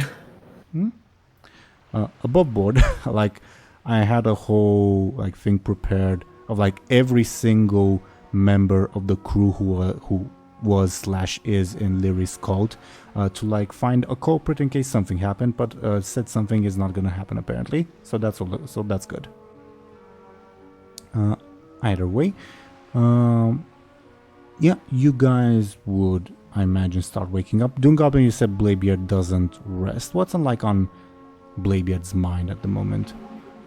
I think he doesn't show it, but he is absolutely terrified of Lyri.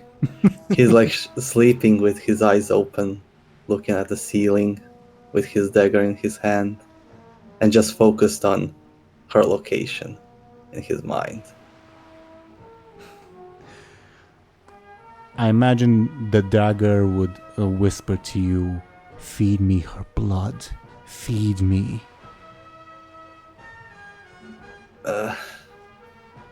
I thirst for her blood as well. But others will see it as me just killing an innocent elf. Feed 'Cause they're me their stupid. blood too. Feed me their blood too. No. I must consume. I need more. I mean, you didn't allow me to stab her back then. More. I wanted to, but I couldn't move. I can't attack her. Something is stopping me. It was not I. I demand blood. Who was it then? The other voice? Blood. The other spirit? Blood. Not really helping This me. particular voice in your mind is fairly like, what's the word? Driven, I guess, for one particular thing. With a one-track Yes. mind, I guess. Yep. Not helpful at all. Mm-hmm. I like it. More than the other one. Even though the other one was much more helpful. But it did one bad thing, and Bladebeard hated it because of it. Your stunt is still there, above board. Yeah. You can also like add the stunt to like have the dagger advise you, but 90% of the time it will only be kill that one. Yeah. Makes sense. So, I guess I leave it up to you guys if like you want to have a scene or anything like in early morning or at breakfast time. Up to you guys. If not, then I would proceed to roll to see if something happens today. Like in terms of seeing something on the high seas, if that makes sense. Let's see something on the high seas. Yeah. Roll to see if we see anything on the high seas. Okay, and I need to do a couple rolls.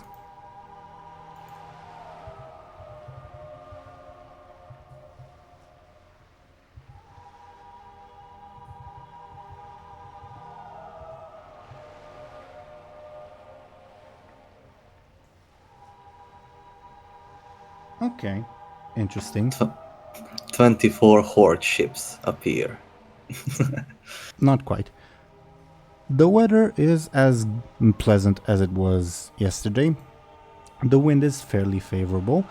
Now I will say the encounter that I rolled, I leave it up to you guys. Would you like, because one of three things may happen.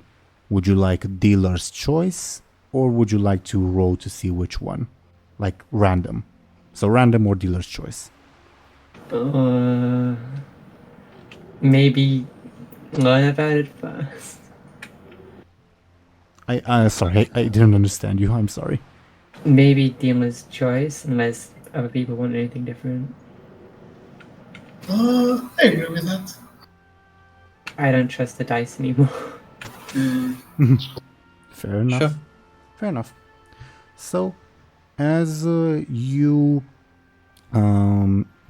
as the ship continues to sail around midday, the lookout, which is one of the coat people above board, it's a Pandaren lady who does not speak common. She yells something in Pandaren, and Zihar would translate for you. Apparently, she spotted a ship or something, Captain? Alright. What kind? Ziharu yells something in Pandaren, which I guess none of you understand. She replies, and Ziharu looks confused, and he says, she says it's best if you look with your, what's the word? A spyglass. With your spyglass. It's Michael. I can tell. Alright. I'll look at myself. You do see what I guess could qualify as a ship. I'll put it on screen so that you can judge for yourself. It's this thing. And on that note, let me remove blip. Cause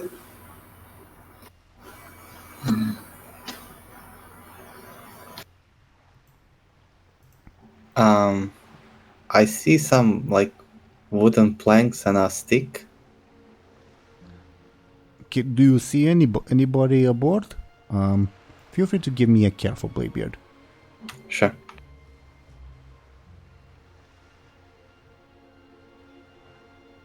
Two. Yeah, you do see two individuals aboard.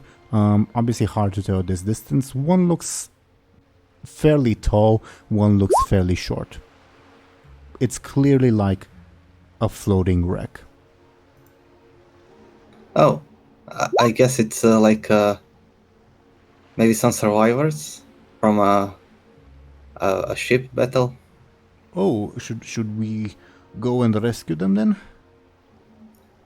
Yeah, even though last time I did that, my whole crew died.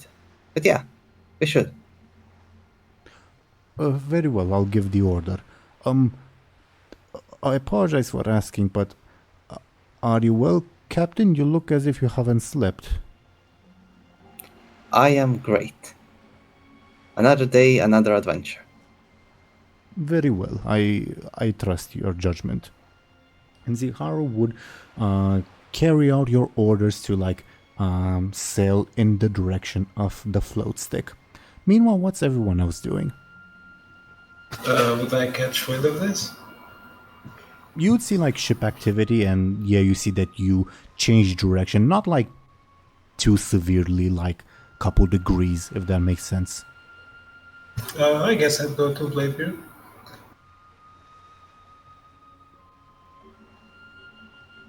Hi. What's the commotion all about? It seems it's like what's the word? A raft? A raft. Yes. Thank you, Benjamin. A raft. Maybe some like survivors of some battle, or like people from some island. Can I give it a look? Sure. I assume he passes me the spike. Yeah. May I get a careful from you as well, Benjamin? Your stunt would not apply, I will say. Yeah, you see the same thing that Bladebeard did. The raft and two figures on it. One looks short, one looks tall. You should clean this spyglass. I can barely see anything. Sure. I think it's good enough. Alright, I'll keep that in mind.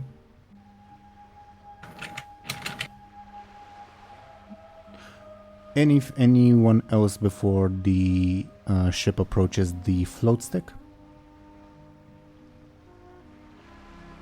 Like any other interactions among you guys? I guess not. Okay. Then, as you guys approach the float stick, you hear like a shrill woman's voice coming from it. Do you like go to look who might be speaking? Yeah. Okay, then I'll put them on screen in just a second. You see that the tall individual is this lady. I assume none of you speak Sandali. I did at some point. Yeah, but not now, I'm guessing. Yeah. And there's also this individual who would yell out in common, "Help! Help! Help! Help! Get away from crazy troll thing! Yes!" And the woman just like yells out in Zandali and points menacingly at you guys. She seems to be like threatening you all. I turn around and tell Bladebeard, I'm gonna go have breakfast if you don't mind. Wait, don't leave me alone.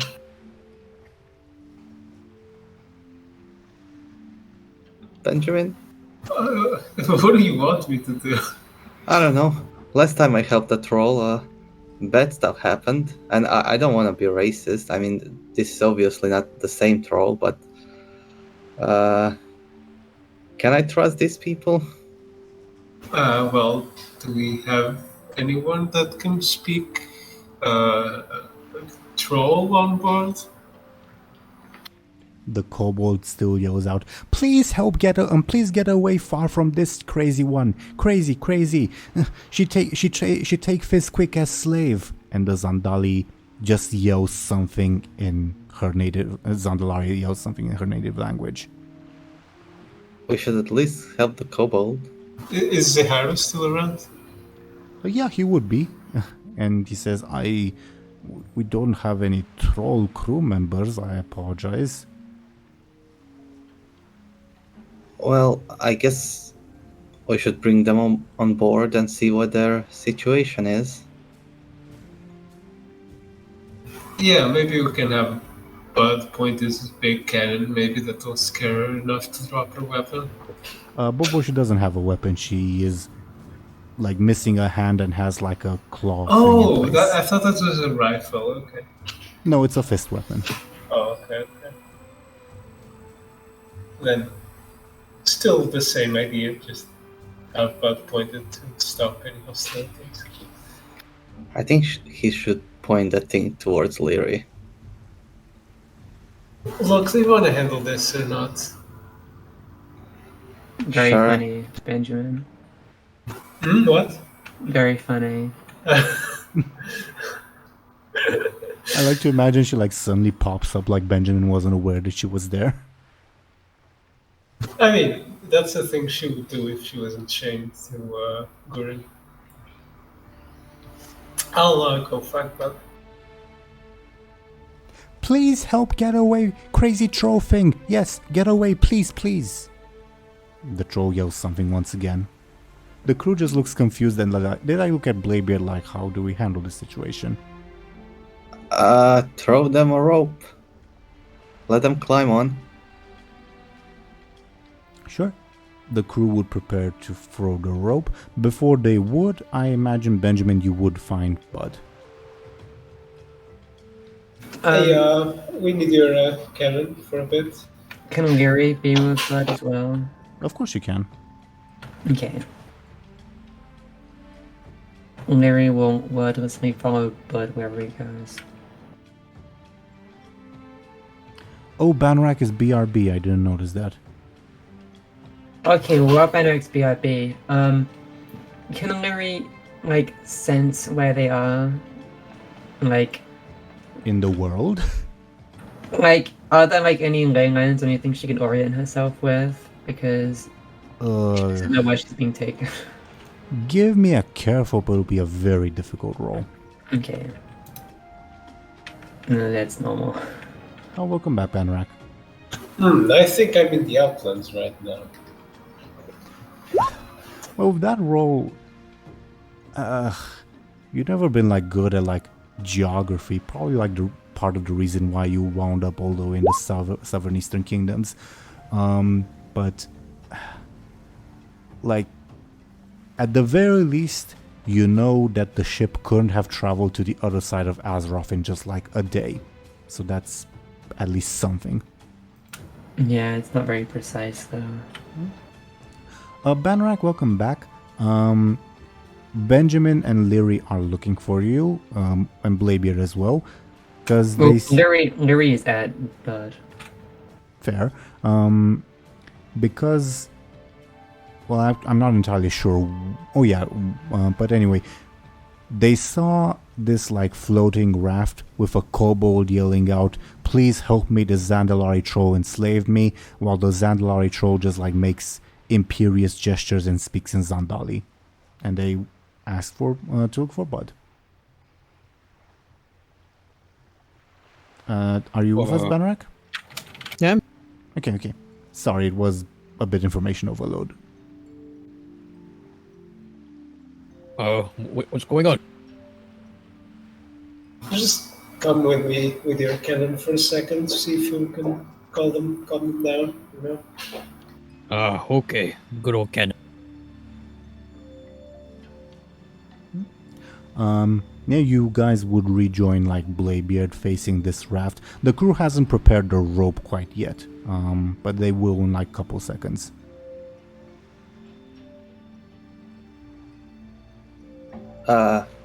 We are gonna have some visitors.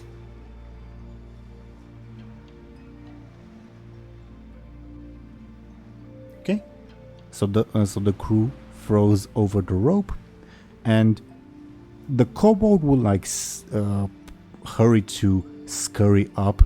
The Zandalari troll would grab it and throw it in the sea and try to go up first. Throw the kobold into the sea, to be clear.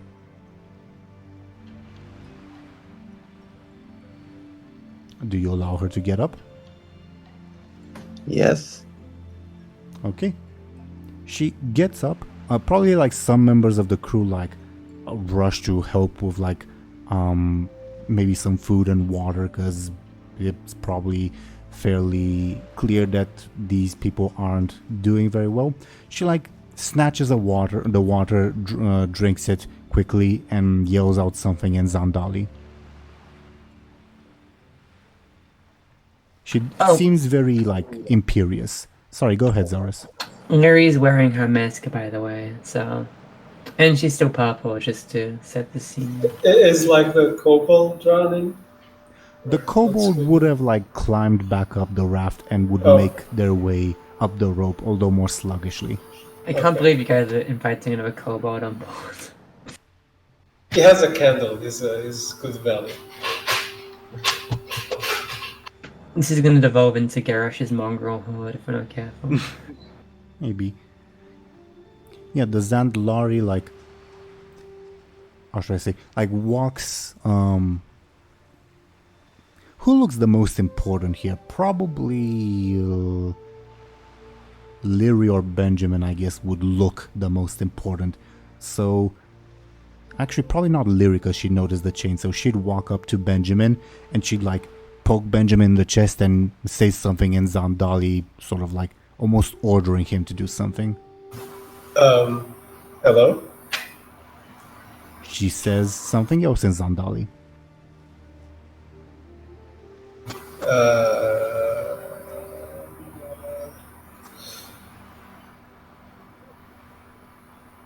She will attempt to slap you. Do you defend yourself? I'll try to just take a step back. Okay, I will roll her forceful. You can roll her quick if you want to oppose. I guess my stat does apply. It would.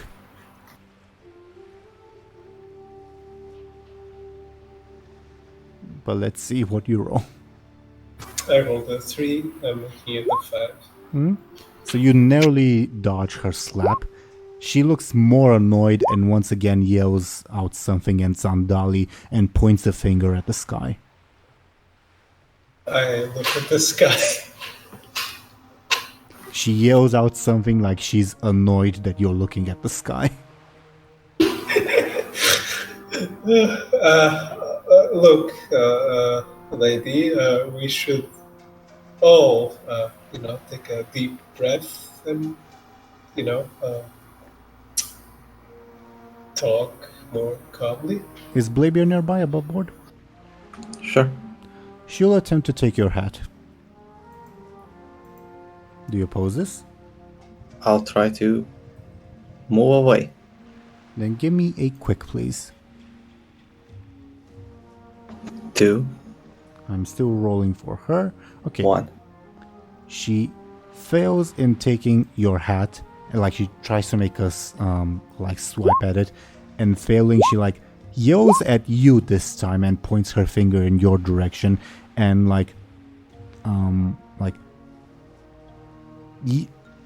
she's clearly like yelling at you as if she wants you to do something. Hey, Mr. Kobold. No, that's me. No, that's me. And he would run to like hide below deck. Come on.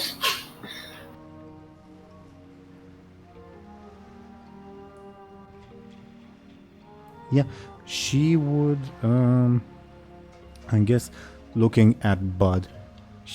Is Buhd nearby? She would poke you in the chest as well, yell out something in Zandali, and then point at Bladebeard. Hello. And he kind of just gives. She'll attempt to slap you. Did they oppose in any way? Yeah, he'd probably try and grab the hand. Then give me a forceful, please.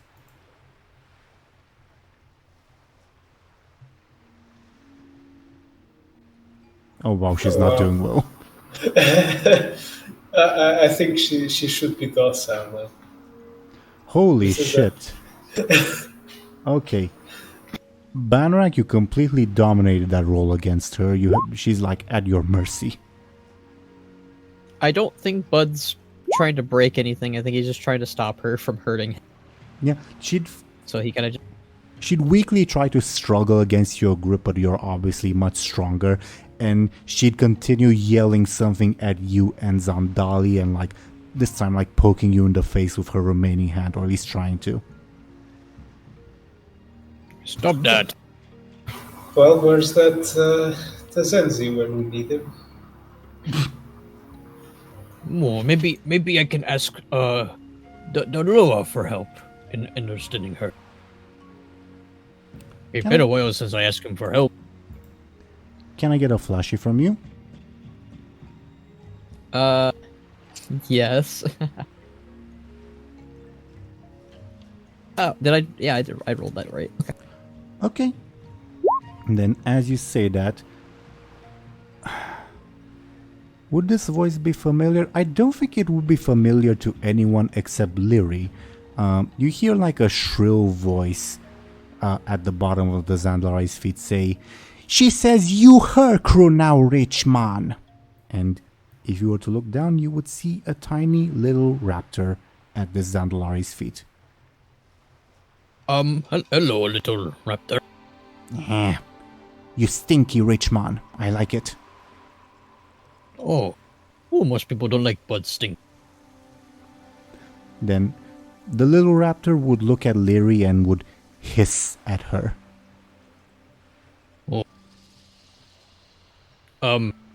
She say we are her crew now. Everyone can hear this above board.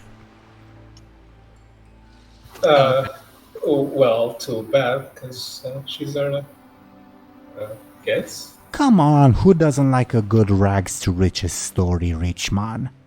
And the Zandalari continues struggling against Bud's grip and points at Bud and then at Bladebeard, yells out something in Zandali. The little raptor above board, Johnny, just chuckles. Johnny, Lyri will, I guess, walk up to it. No, come close. Bad magics, bad voodoo.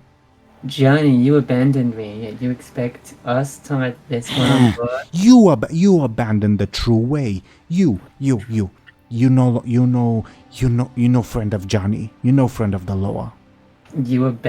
Why should we not abandon this one? Because I curse you if you do. No, I don't care.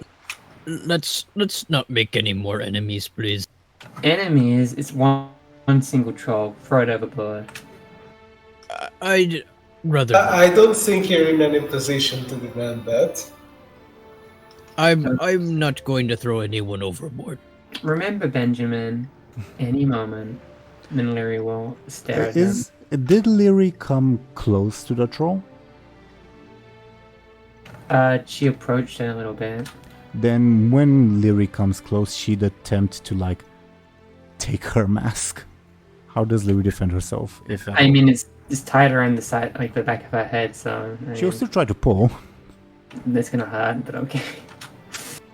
Sounds like go ahead. Lyri will,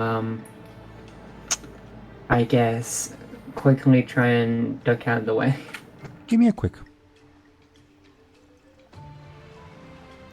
Lyri got a 5 to the Zandalari troll 6, so she would probably snatch the mask's nose, not quite pulling it yet, and she'd start pulling. And Johnny would just laugh in his own way. So, do you know this troll lady? About who are you asking? Johnny. Lyri will try kicking the troll in the knee.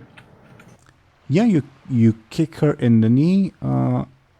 Give me a forceful to see if that would make her relent. Okay.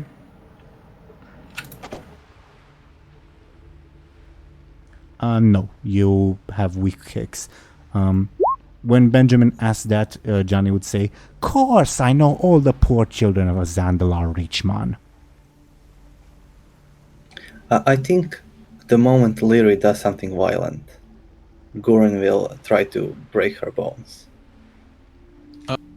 Even if it's in self-defense? Yep. He didn't just say anything stupid, so... It does hold it up. Okay, sure. Then, Lyri, how do you defend yourself from Gurren trying to grab the leg you kicked with and trying to break it? Trying to grab the leg. What kind of where is he coming from? The side or the back? Or Your side, because he's tied to you, chained to you. Okay. Seeing Gurren kind of slowly approach menacingly, I guess Lyri will try and I don't know,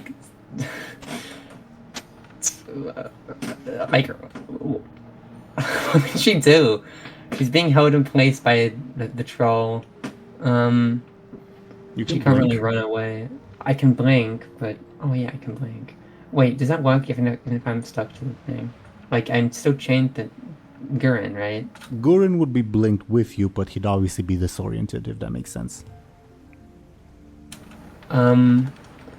Okay, I guess Lyri will blink, but I feel like that would make the mask like shoot back onto her face and like hit her in the face. That would, yes. Give me a clever or sneaky or quick, then, as a defense. And Bladebeard, can you roll Gurren? Sure. 6. Okay. Is this actual combat, or is this just... We're still in, like, roleplay time? Let's say a roleplay time. Then Gurren holds on to your leg, Lyri, as you teleport. As you said, the mask like smacks you back in the face, and Gurren like starts exerting pressure on your leg, clearly with the intent to break it. Lyri will start screaming and like hitting her free hand on like the deck of the ship to like get attention. Are you trying to lose your other hand? Johnny will start laughing even more. Bladebeard will join in that laughter. That's what you get, rich man, says to Lyri. But Bud, I think, would walk over and try and like, get in between to get them to. I mean, you can't really get in between them because they're tied together, but you can try to like pry Gurren off, I guess. Yeah, pry him off. Can I get your forceful opposed by Gurren's forceful? Yes.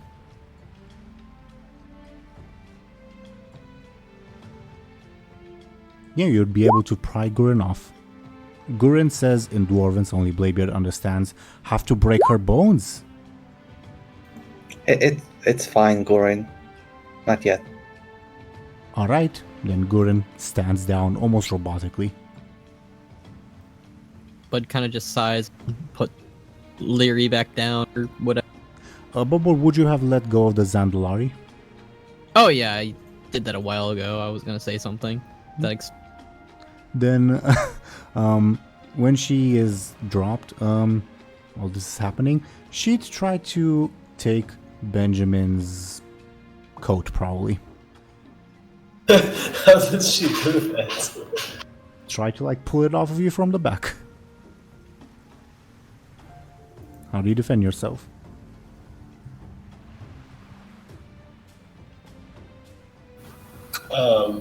I guess again I try to get further away.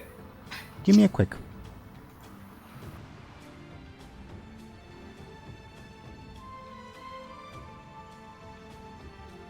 Let's see. Did you roll, Thompshire? Hello? Can you guys hear me? Yo. Okay, because I think you need to roll, Benjamin. Okay, I can't hear you guys, but you guys can hear me. Oh, that wasn't right. That's really bad.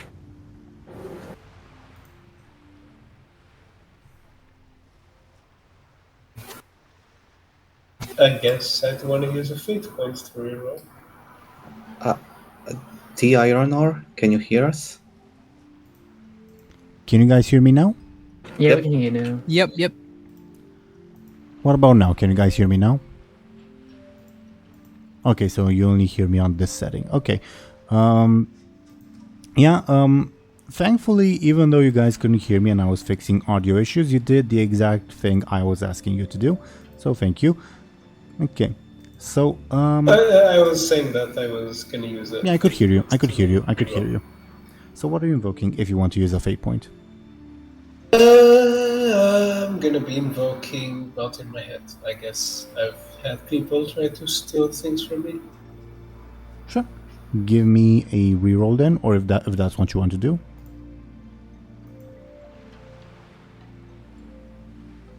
That would be... Is that a forceful attack or a quick attack? It's a forceful. Then I guess I would have an 8. Mm-hmm. I'm not sure if I'd call it an attack, but yeah, it's still a forceful action against you at least. So you're able to get away from her. She like exhales in frustration, and Johnny says, "Ah, come on, Richman, give her what she wants. A captain has to be dressed all nice and fancy, hmm? She isn't the captain. I am. Well, she is from now." No, she was the captain of that thing that she was sailing. But this is my ship. And what you gonna do about it, Richman? Put her back on her ship. As you're talking, Bladebeard Chew come up to you and try to take your hat again. I'll use my stunt, which I still can use, right? To make her mad. Yeah. Oh, no. I stab her with the mad. Is there any way I can fight Bladebeard? Since it's a stunt, no. You can use your undo pants if you want to. I can do that again. Yeah.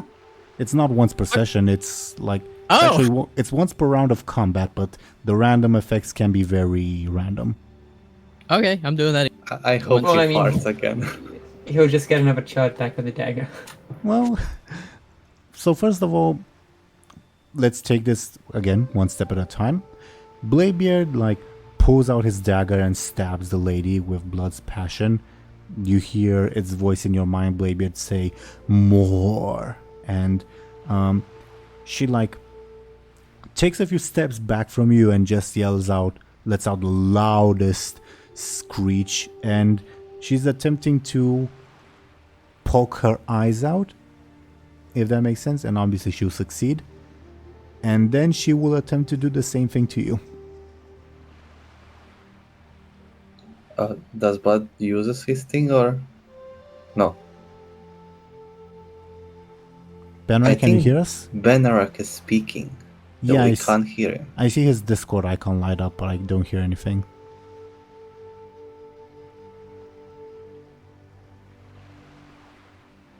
But either way, when you do that, Johnny would say, "Oh, now you've done it, rich man." Hello. Hello, Banarak. Yes, Buhd would activate his pants when her eyes get gouged out, and then she goes to try and do that to Bladebeard. Yeah. Can I get a D10 from you? Yep. Hold.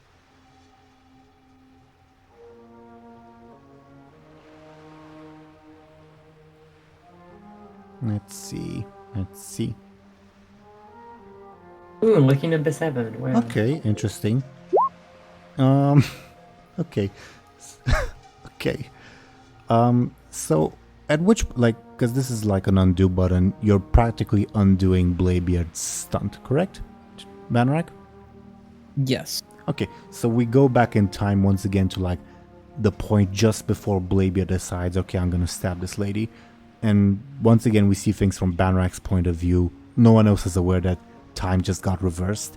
And Banarak, as you like are panicking and yeah, all that, I imagine you're still like holding not the Xandori, like you were like still separating Gurin from Lyri, if that makes sense, and you were looking back and saw what happened.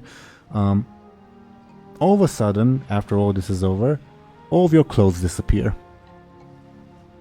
Oh. Like are they just gone forever? All of them, not forever, but all of them disappear, underwear and all. Including the pen. Oh my god. Oh. Okay. Buhd? What the hell? Benjamin covers his eyes. What? Why is it so drafty? And the like messed up thing is that because of the circumstances, these like they're practically mooning Lyri and Gurin.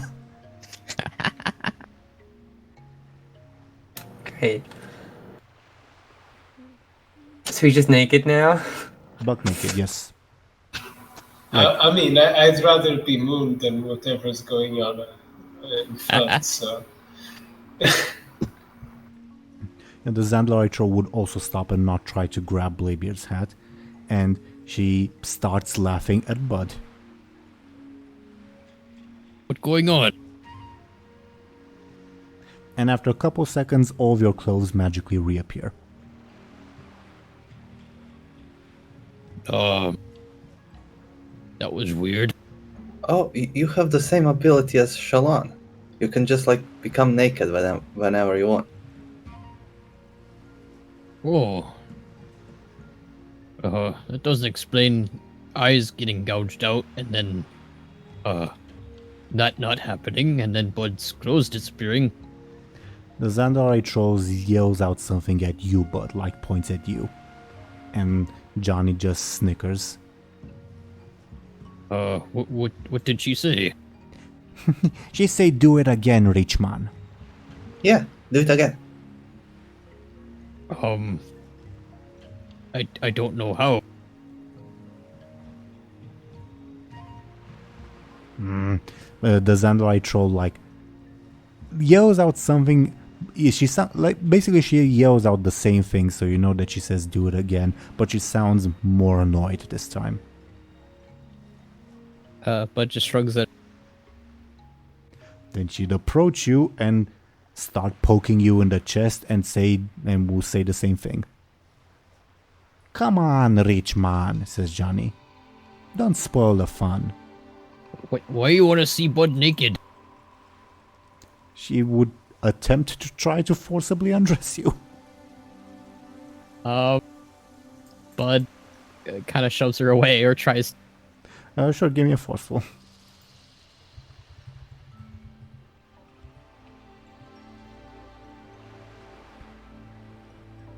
Yeah, you do shove her away. So, irritated, she will probably start harassing a random crew member above board to like attack you, but obviously the random crew member doesn't understand. So you have like a brief reprieve, so to say. I think we should throw her in the brig or something. That was we're not comfortable with that. Maybe back on her boat. No, that no. Just Come on, rich man. That's not a way to treat your new captain. She ain't my new captain. Yes, she is from now. Captains don't undress, Bud. That not okay. Well, one did. Oh, okay. Well, that I thought we were wrestling. Yeah, you did. Bladebeard, you promised not to bring that up. I don't think I have. No, you just did. No, I don't think I promised anything. Well, you should have.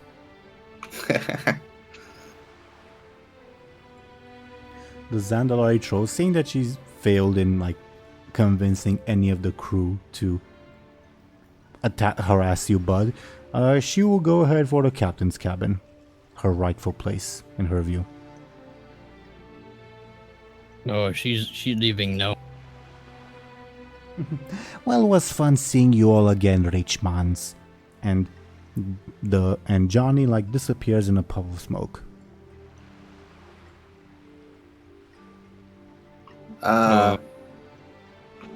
What the hell? Well, he is Cholula, right? What should we do with the troll? She can't be in my room. Uninvited. She would start opening the door at this point. She's in your room, Bladebeard.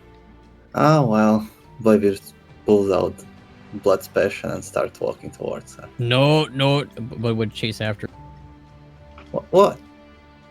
What's wrong? Stop stabbing people. But she's getting in my room. Don't stab people for that. What's wrong with you and Benjamin? You guys keep doing this. I mean, it's a very simple way of saying I don't like you doing that. Don't stab her with that. What should I do then? Oh, see, like, from the like still open door of the captain's cabin, a bottle of alcohol flies and smashes against the mast. Alright, she's dead. No, Bladebeard, stop. What should I do then? We put her in the brig.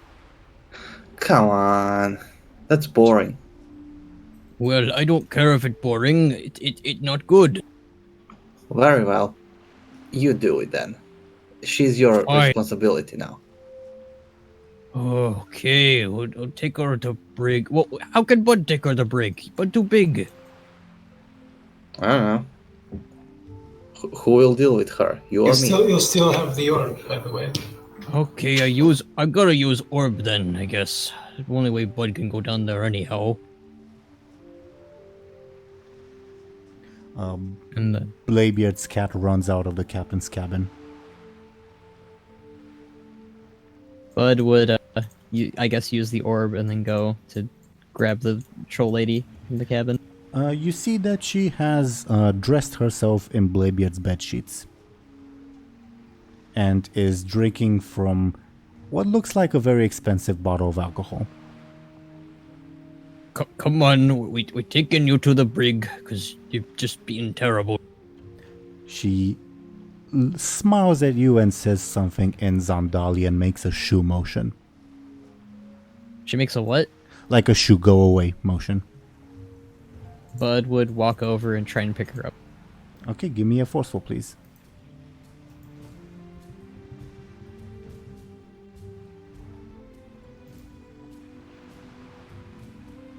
Let's see how she does. I'm still... Yeah, you're able to easily pick her up. She struggles in your grasp. Come on, we're going to brig. You can take the sheets and drink with you. I don't care about that. Yeah, she's not dropping them.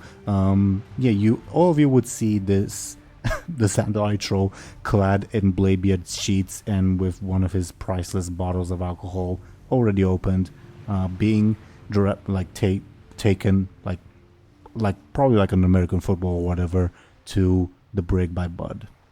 John Buhd. Can I try to like sneakily take those things back? I don't think it would be sneaky, but okay, sure. Give me a sneaky. I'll puzzle her forceful. That's a 5. Well, I don't think you can take the bed sheets because she's wearing them, but you'd be able to take the bottle of alcohol. Sure. Okay. I start drinking it. You smell and taste rot, like as if someone who has been eating rotten meat has drunk from the bottle already. Ew. He takes another sip. Yeah, eventually the taste would like dissipate from like the alcohol, and yeah. But I don't think there's like a formal brig on the ship. It wasn't really necessary before. So I imagine you'd probably like improvise something and tie her to like whatchamacallit? Not a pillar. You get what I mean though? Yeah, I think I know what you mean. And you'd run into the other kobold who would run away and would say, "No, bring her near me! No, bring her near me! Mercy, please!" and would run away. Okay, bye-bye. Yeah, all the while the Zandalari troll is still trying to give you orders, and obviously I imagine you're not taking them. He doesn't know what she's saying. But you do successfully tie her, thanks to your earlier forceful roll. She's still wearing Bladebeard's bedsheets. We will. I don't know what I'm gonna do with you, but when we get to shore, we drop you off maybe, and maybe leave you with some of Bud's gold. She recognizes the word for gold, so she like extends a hand towards you and like makes a gimme motion. Her free hand. You want food? Says something in Zandali. You want water? Says something in Zandali, but angrily this time. Gold? She nods. Bud would pocket out 1 gold. Yeah. Do you hand it to her? Yeah. She takes it and immediately tries to bite it. And you give her like a gold piece, right? Not like a fake gold. Yeah, no, he gives her real gold. Sure. He doesn't. He's not Bladebeard. Sure. She, satisfied that it is gold, she like starts, I don't know, doing like the thing that like cats do when they like rub up against something, if that makes sense, to like mark it as their own. Okay. And she does that for a while, clearly very happy. Bud just kind of gives a weak smile and just kind of nods because he's awkward around her after she tried to do what she did. At the very least, she didn't do it for a sexual reason. She just found it funny. It still made Bud uncomfortable. Understandably. So yeah. Meanwhile, on top of the deck, what are Benjamin and Lyri doing while this was happening? Lyri's just sulking in the corner. I guess Benjamin's kind of still confused as to what the hell is going on, but he honestly doesn't really care. I'm gonna roll a d2. 1 will be Benjamin, 2 will be Lyri.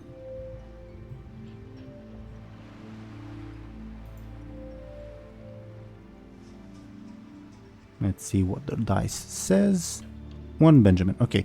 Benjamin, you feel something short, like ram into you from behind, probably causing you to trip. I guess when I get my bearings, I turn around. It's the kobold from the float stick and says, why you bring her aboard? Kill, get her away. Sneaky, sick, scary lady, scary woman, almost eat fist quick. Oh, well, she should be in like prison now, so it's fine. She should be dead. Scary Zandalari, scary. Well, I guess they are scary. How about you? She take candle.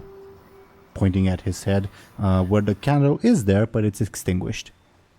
Do you want me to light your candle or something? Can do that? Sure. Light. I guess I can try to make like a little spark with my fingers and light it. Yeah, that's simple enough. You're able to do it.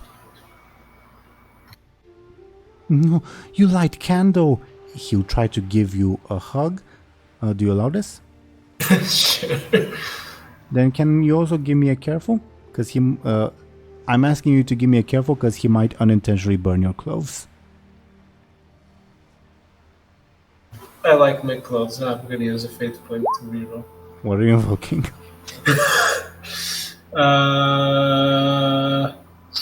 I'm invoking Adept in the Arcane Arts because people in the Arcane Arts enjoy their clothes very much, so I should be careful. That's a stretch. I mean, have you seen a mage that isn't well dressed? Yeah, but fine. Okay, then are you trying to reroll or? Yeah, reroll. Give me a reroll, please.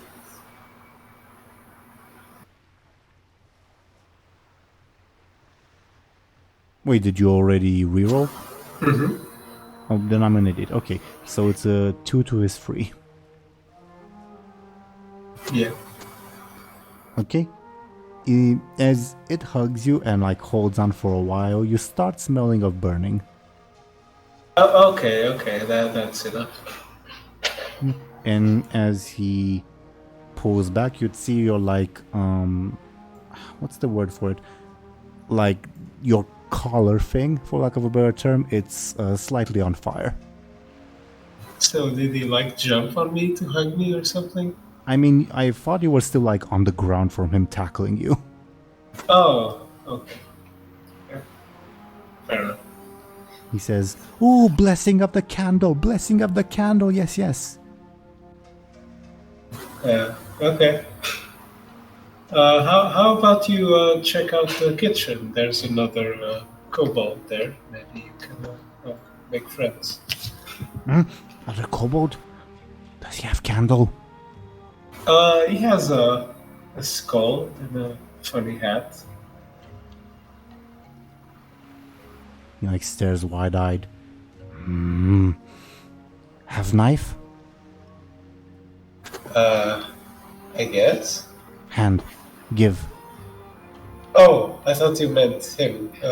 Hand No. give. For what, if I may ask? Stab kill. No killing. Okay. Stab kill. Kobold. Because if you kill someone, your candle goes out. You wouldn't want that, would you? Give me a sneaky.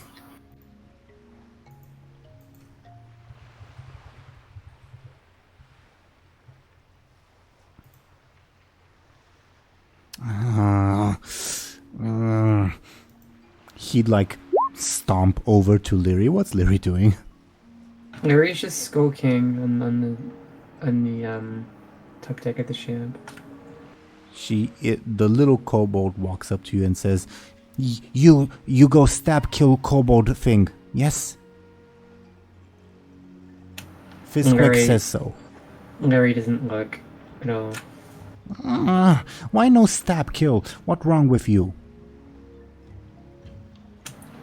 Lyri just kind of shrugs, very limply. The kobold will turn back to you, Benjamin, and say, Where are you taking Fistwick? Why you pick him up? Would you rather have stayed on the sea? Just want to get away from Zandalari. Scary. If she on board, have to get back to Floatstick, yes. Well, we're gonna be making landfall in some islands in 2 days, maybe. Big words. Human big words. No understand. We arrive island in 2 days.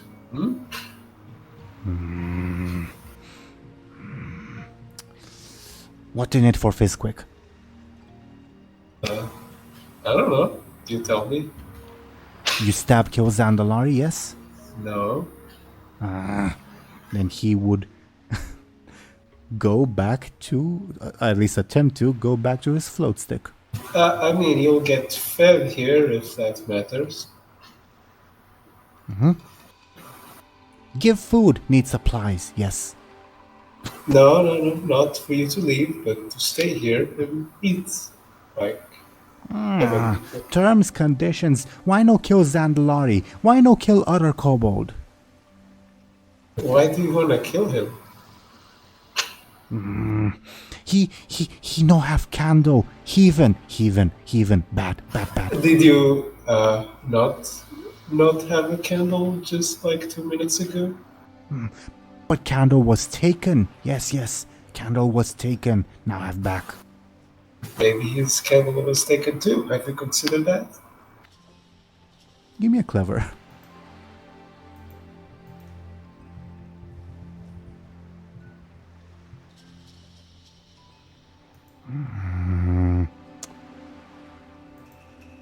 You give him candle back like you give Fistwick. Okay.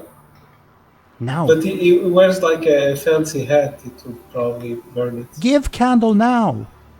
Can he have like a candle? Give in his- candle.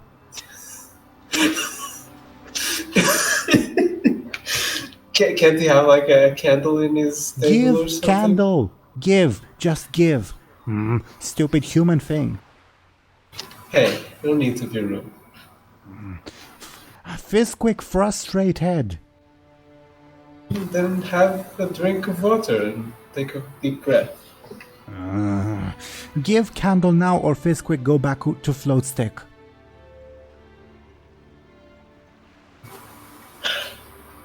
Whatever. Come on. What does come on mean? As in, follow me, I'm gonna get the candle. Yeah, then he would follow you. Can I find a candle somewhere downstairs? Yeah, probably. No roll See? required. Here's a candle. Oh. Candle. Are you happy? Stares at it blankly. Smell Zandalari. Why is Zandalari here? She's bound, don't worry. Kill Zandalari. Creepy, scary, horrible. I told you, kill, make candle go away.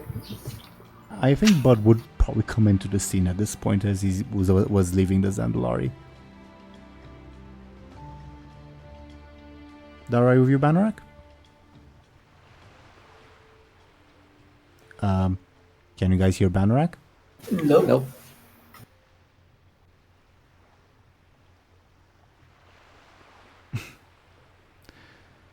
What's a good... Hello. Hello. We can hear you now. Yeah, Buhd, I guess would enter. Big horn thing. Kill Zandalari. She creepy, scary. Hey, but isn't it true that candles go out when you kill someone? And I try to wink at Buhd. Yeah. But this one points at Benjamin and he like tugs at your pant leg. He make candle. He light candle. What one Zandalari for candle? Have many other candles. Yes. Yeah, not right to do that. But she's scary, horrifying. Torment Fizquick. Torment. Yes. Well, she's not gonna do that anymore. She is scary though, but we'll admit that. Kill Stab quick before she get away. We're not gonna kill her. That's not right. She kill you if you not kill her. She kill you and eat you like she did to Fizquick brothers. Well, we're gonna drop her off as soon as we find land, and then, yeah. But human thing, kill her, kill Stab before Fizquick go back to float stick. Look, she's not gonna hurt you, okay? You try to make a run for it. Okay. I imagine, does anyone oppose him? Not really. Then he would make I it. tried. Then he would eventually make it back to the float stick and start oaring away in a random direction. Have a nice trip. Kill Zandalari Stab! Kill Stab thing before she does to you, he yells out.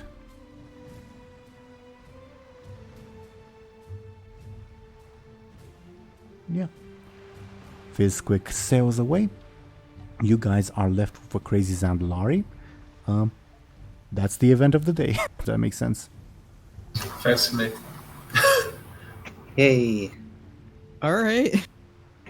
Our reward for doing the good thing. Above board, the number that I rolled was welcome back, Zelris. The number that I rolled for the encounter landed on like a neutral encounter, like not good, not bad, something neutral. The other numbers were more or less merchant vessels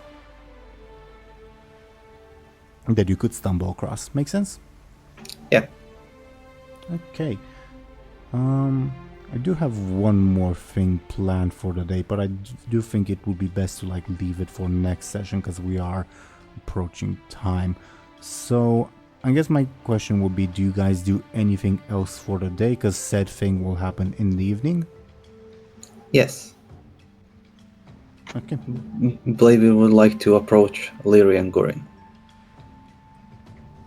Hey there, Blueberry Elf. I saw you use some magic when you were fighting that Zandalari girl. If Gurin sees you use magic ever again, he will turn you into jello. Alright? Have a nice day. This wasn't communicated in Dwarven, so Gurin... He will also tell the same thing to Gurin. Sure. Lyri, can I get a careful from you opposed by Bladebeard Sneaky?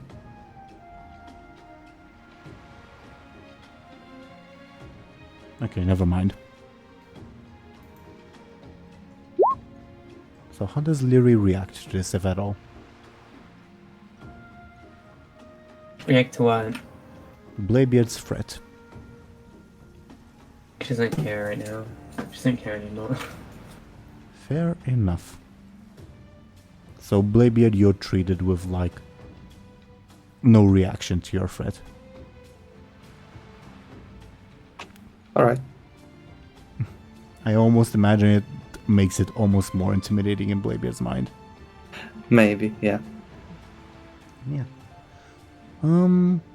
Anything else from you guys before we end the session? Don't think so. I think so, yeah. Okay. Then, give me a second to switch the overlay. Then, thoughts on today's session? I love Buhd stopping me from using my stunt. And always something silly happens to him.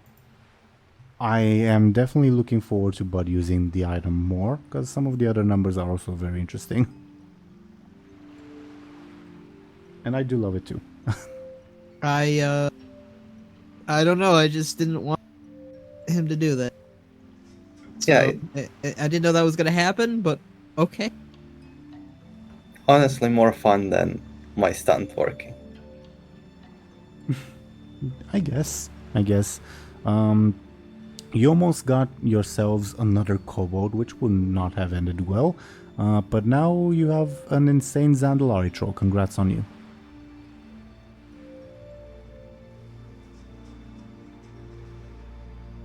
Yeah.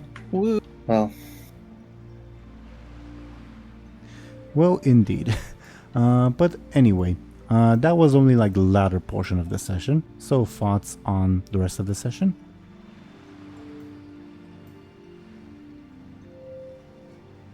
No. I regret freeing Lyri. I regret it so much. May I ask Why? why? Because she's horrible. She's gonna kill us all. Okay. Interesting. All I can say. We'll see if that will ever be proven true. Episode the 100th. Not quite there yet, but we'll see. What is this one? Like 97, 98? Give me a second to count. Actually look at the thing. This will be the... No, it can't be 99. 46 plus 48. What's that? That's 94. 1, 2, 3, 5, 6, 7. This was 98. I think. Okay. There's 99 videos in the playlist for whatever reason. Anyway, that doesn't matter. We'll get there when we get there. I'll do my math off stream. Either way, this was an interesting episode. I liked it. Again, I will say what I mentioned before, like in last episode's above board discussion, that since Dungeons and Dragons and like tabletop games in general, Fate as well, are meant to be like team cooperative effort games, I did want to like make these attempts to, if not free Lyri, at least make you guys talk to each other and like be at least somewhat on an even level, if that makes sense. It was a little bit insane to me that like this almost was 2 sessions in a row of Lyri not saying anything, almost. Yeah, that's just the way the story is right now, I guess. Even so. But either way, obviously I'll abide by your in-character decisions. I'll just try to like emphasize the point that, hey, this is supposed to be co-op. But obviously your decisions will be your own. Make sense? Mm-hmm. Yeah. Okay.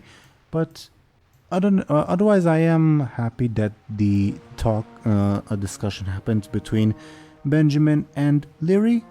But what are your guys' thoughts on the whole situation? Not in character, but like above board thoughts.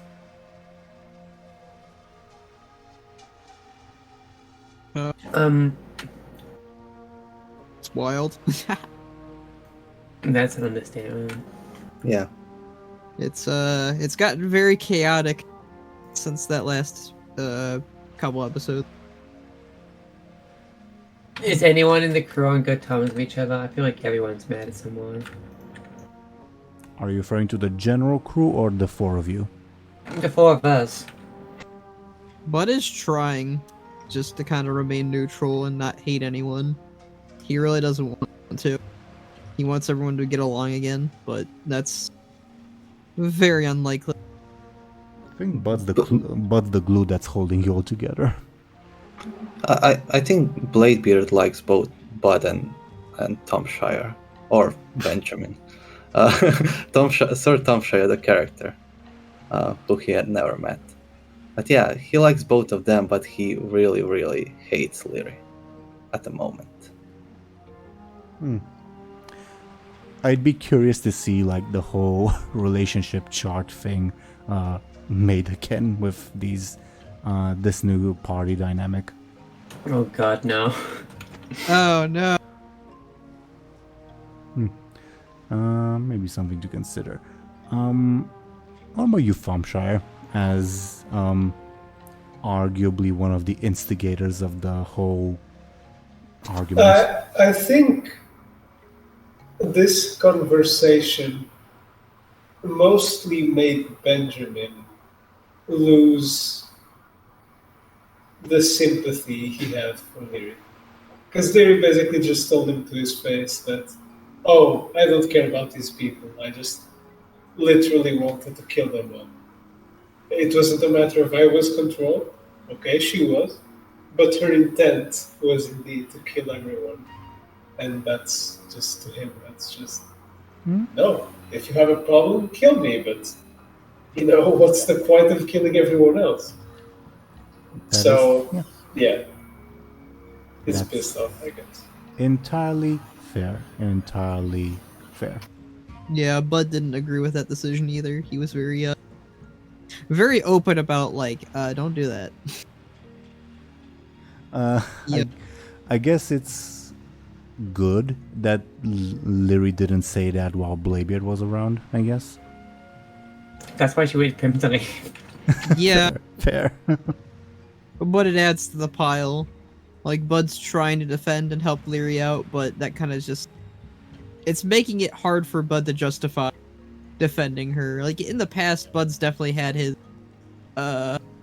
aggressions with Lyri.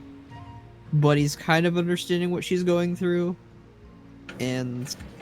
To be fair, she's still going through grief, so, you know... Yeah. But it still was her intent to begin with, but, you know, I mean... But her being like, oh yeah, I was gonna murder y'all. That's like... You know, Bud just is like, don't do that. And he wants to help her. He also, he didn't really realize that Lyri wasn't able to do the, move the ogres or anything anymore.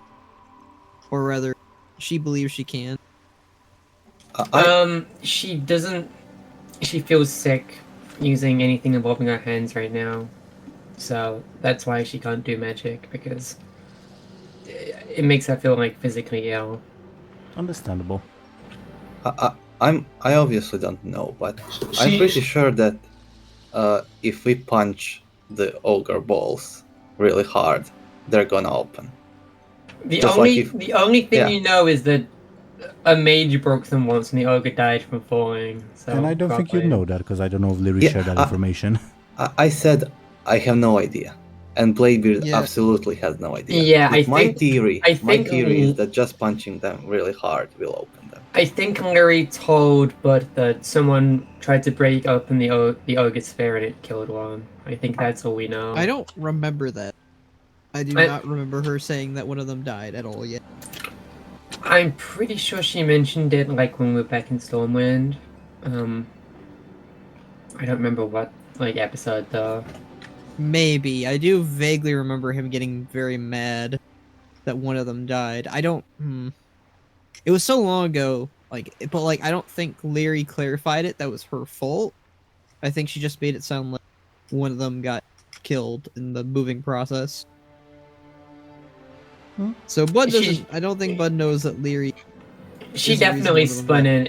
in a way that you wouldn't throw her out because you just still need her, I guess. If that ever gets revealed and she lied about it, oh no. Also, Lyri didn't reveal that said ogre was revived by the Death Knight and was then detonated along with the Death Knight ship. Yeah, that kind of just that adds salt to the wound. I feel like that if that ever gets revealed, Buhd would probably stop defending Lyri. So, keep that under wraps. I don't really see a universe in which that is revealed, but yeah, who knows? Maybe that'll happen. I mean, Benjamin has the powerful staff of breaking the game, but he never uses it, so... Very true. Hint, hint, He could Thompshire. He could use that, and that'll just... Yeah. In fact, he could have used it the whole time he was talking to Larry. That stuff scary made me see spooky fire elf. And, Sure. Yeah, Benjamin's too much of a good boy to use it. Benjamin is too much a good boy. Also, Benjamin, I'm gonna chop off your hand. That's true. He's like a golden retriever. It's like he's cute, but if he snaps, he'll literally take off one of your hands. And What? it's just like what dogs are, right? They look cute, but then they eat you if you fall asleep. Weird. No. okay, that's an interesting analogy. I don't like dogs, by the way. If you can tell. Clearly, that's a jump. That's a leap. I feel like that's more like a hippo. I don't know. Benjamin's a hippo. Benjamin is not a hippo. Interesting. I like the development of Buhd using his pants twice. That's so cool. Yeah, the pants were fun. I like that. Yes, I do hope Buhd uses them more often. I like their own Buhd as well because he's kind of comic relief to begin with. So He can be a comedic ogre, or he can be a very serious ogre. Yeah. Above board, was it in your guys' opinion all right to have Sevrith argue on Lyri's behalf that much? I'm saying as was it all right for me playing an NPC to argue on a player's behalf in an inter-party dispute? I mean, we don't know her too well yet, so I don't think I can necessarily judge that. I thought it was okay. I went in kind of trying to have Buhd be neutral about Lyri, but also understandingly upset that she did kill John in a way. He's not gonna forgive her, but he's he's going to. Sure, though again, to be fair, she tried to sink the ship and she admitted that.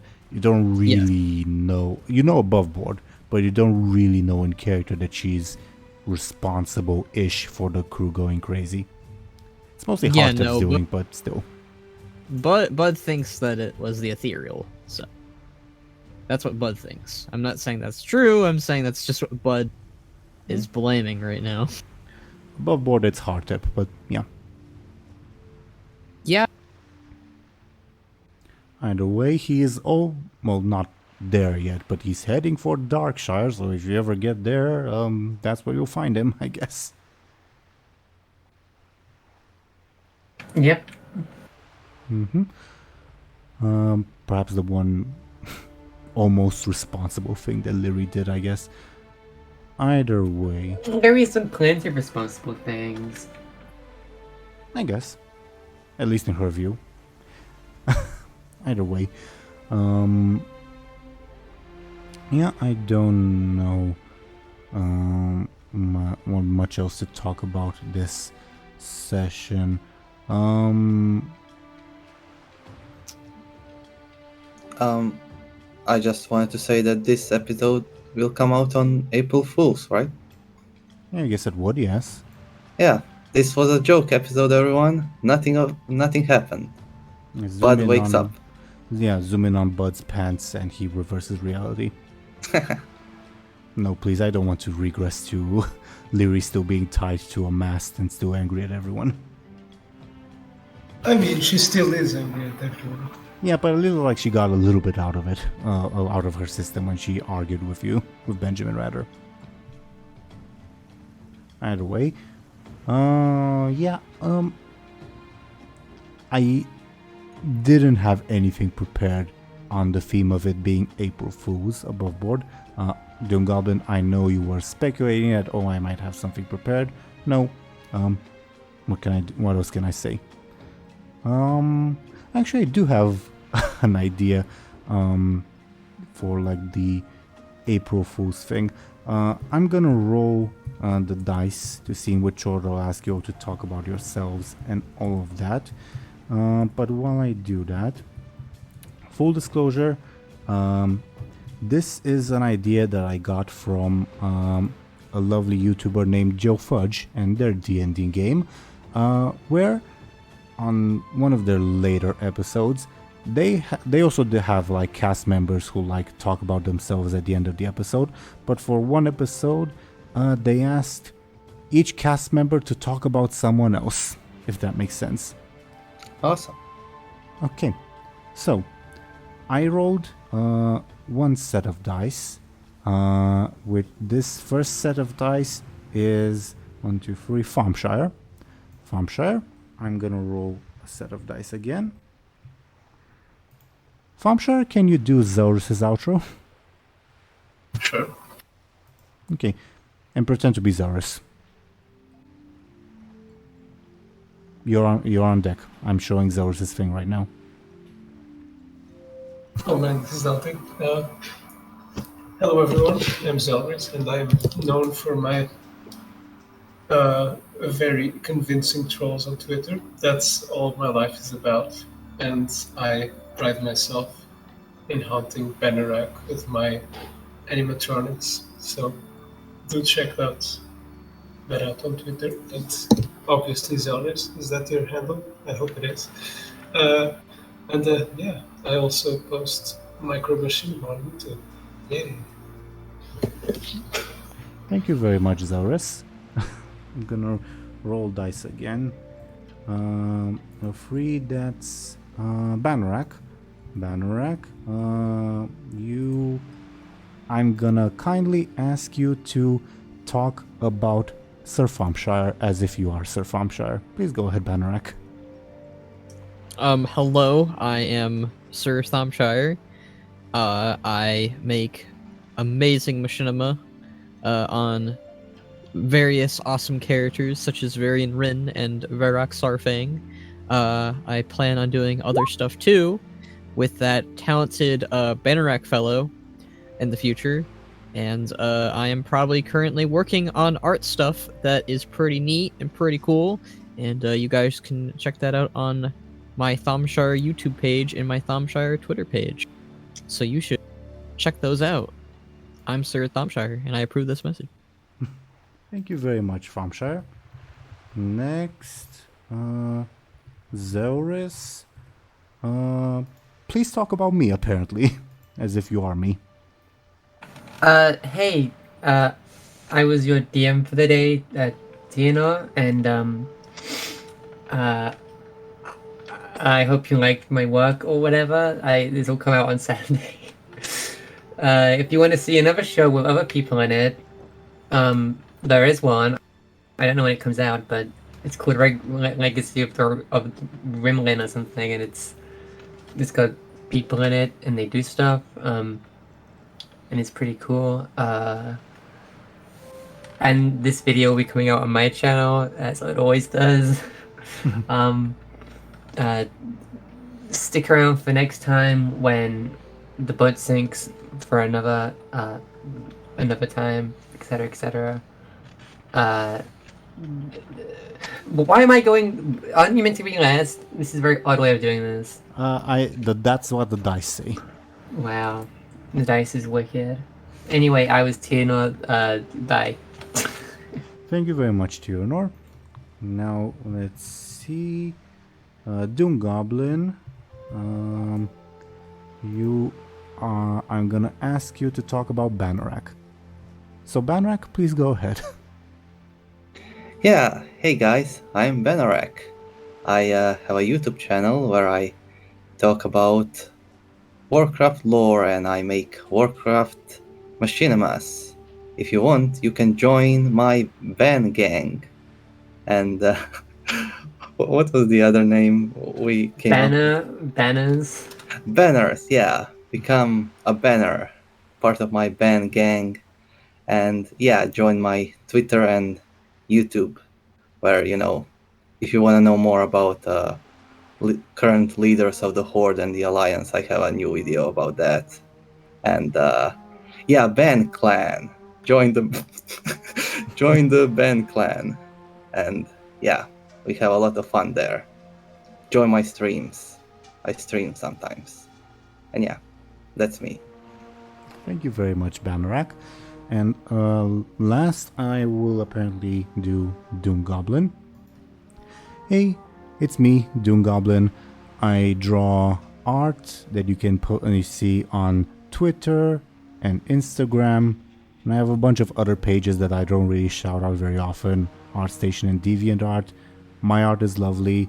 I don't know what I'm planning to do. I usually do like a challenge for some months. I don't know if I'm planning to do anything on April. But check out my art on Twitter and Instagram. I also guest star on Teeronor's other show, Legacy of the Rimlin, that he will probably talk about more in his shoutout session. But yeah, that was me, DoomGoblin. Okay, thank you very much, DoomGoblin.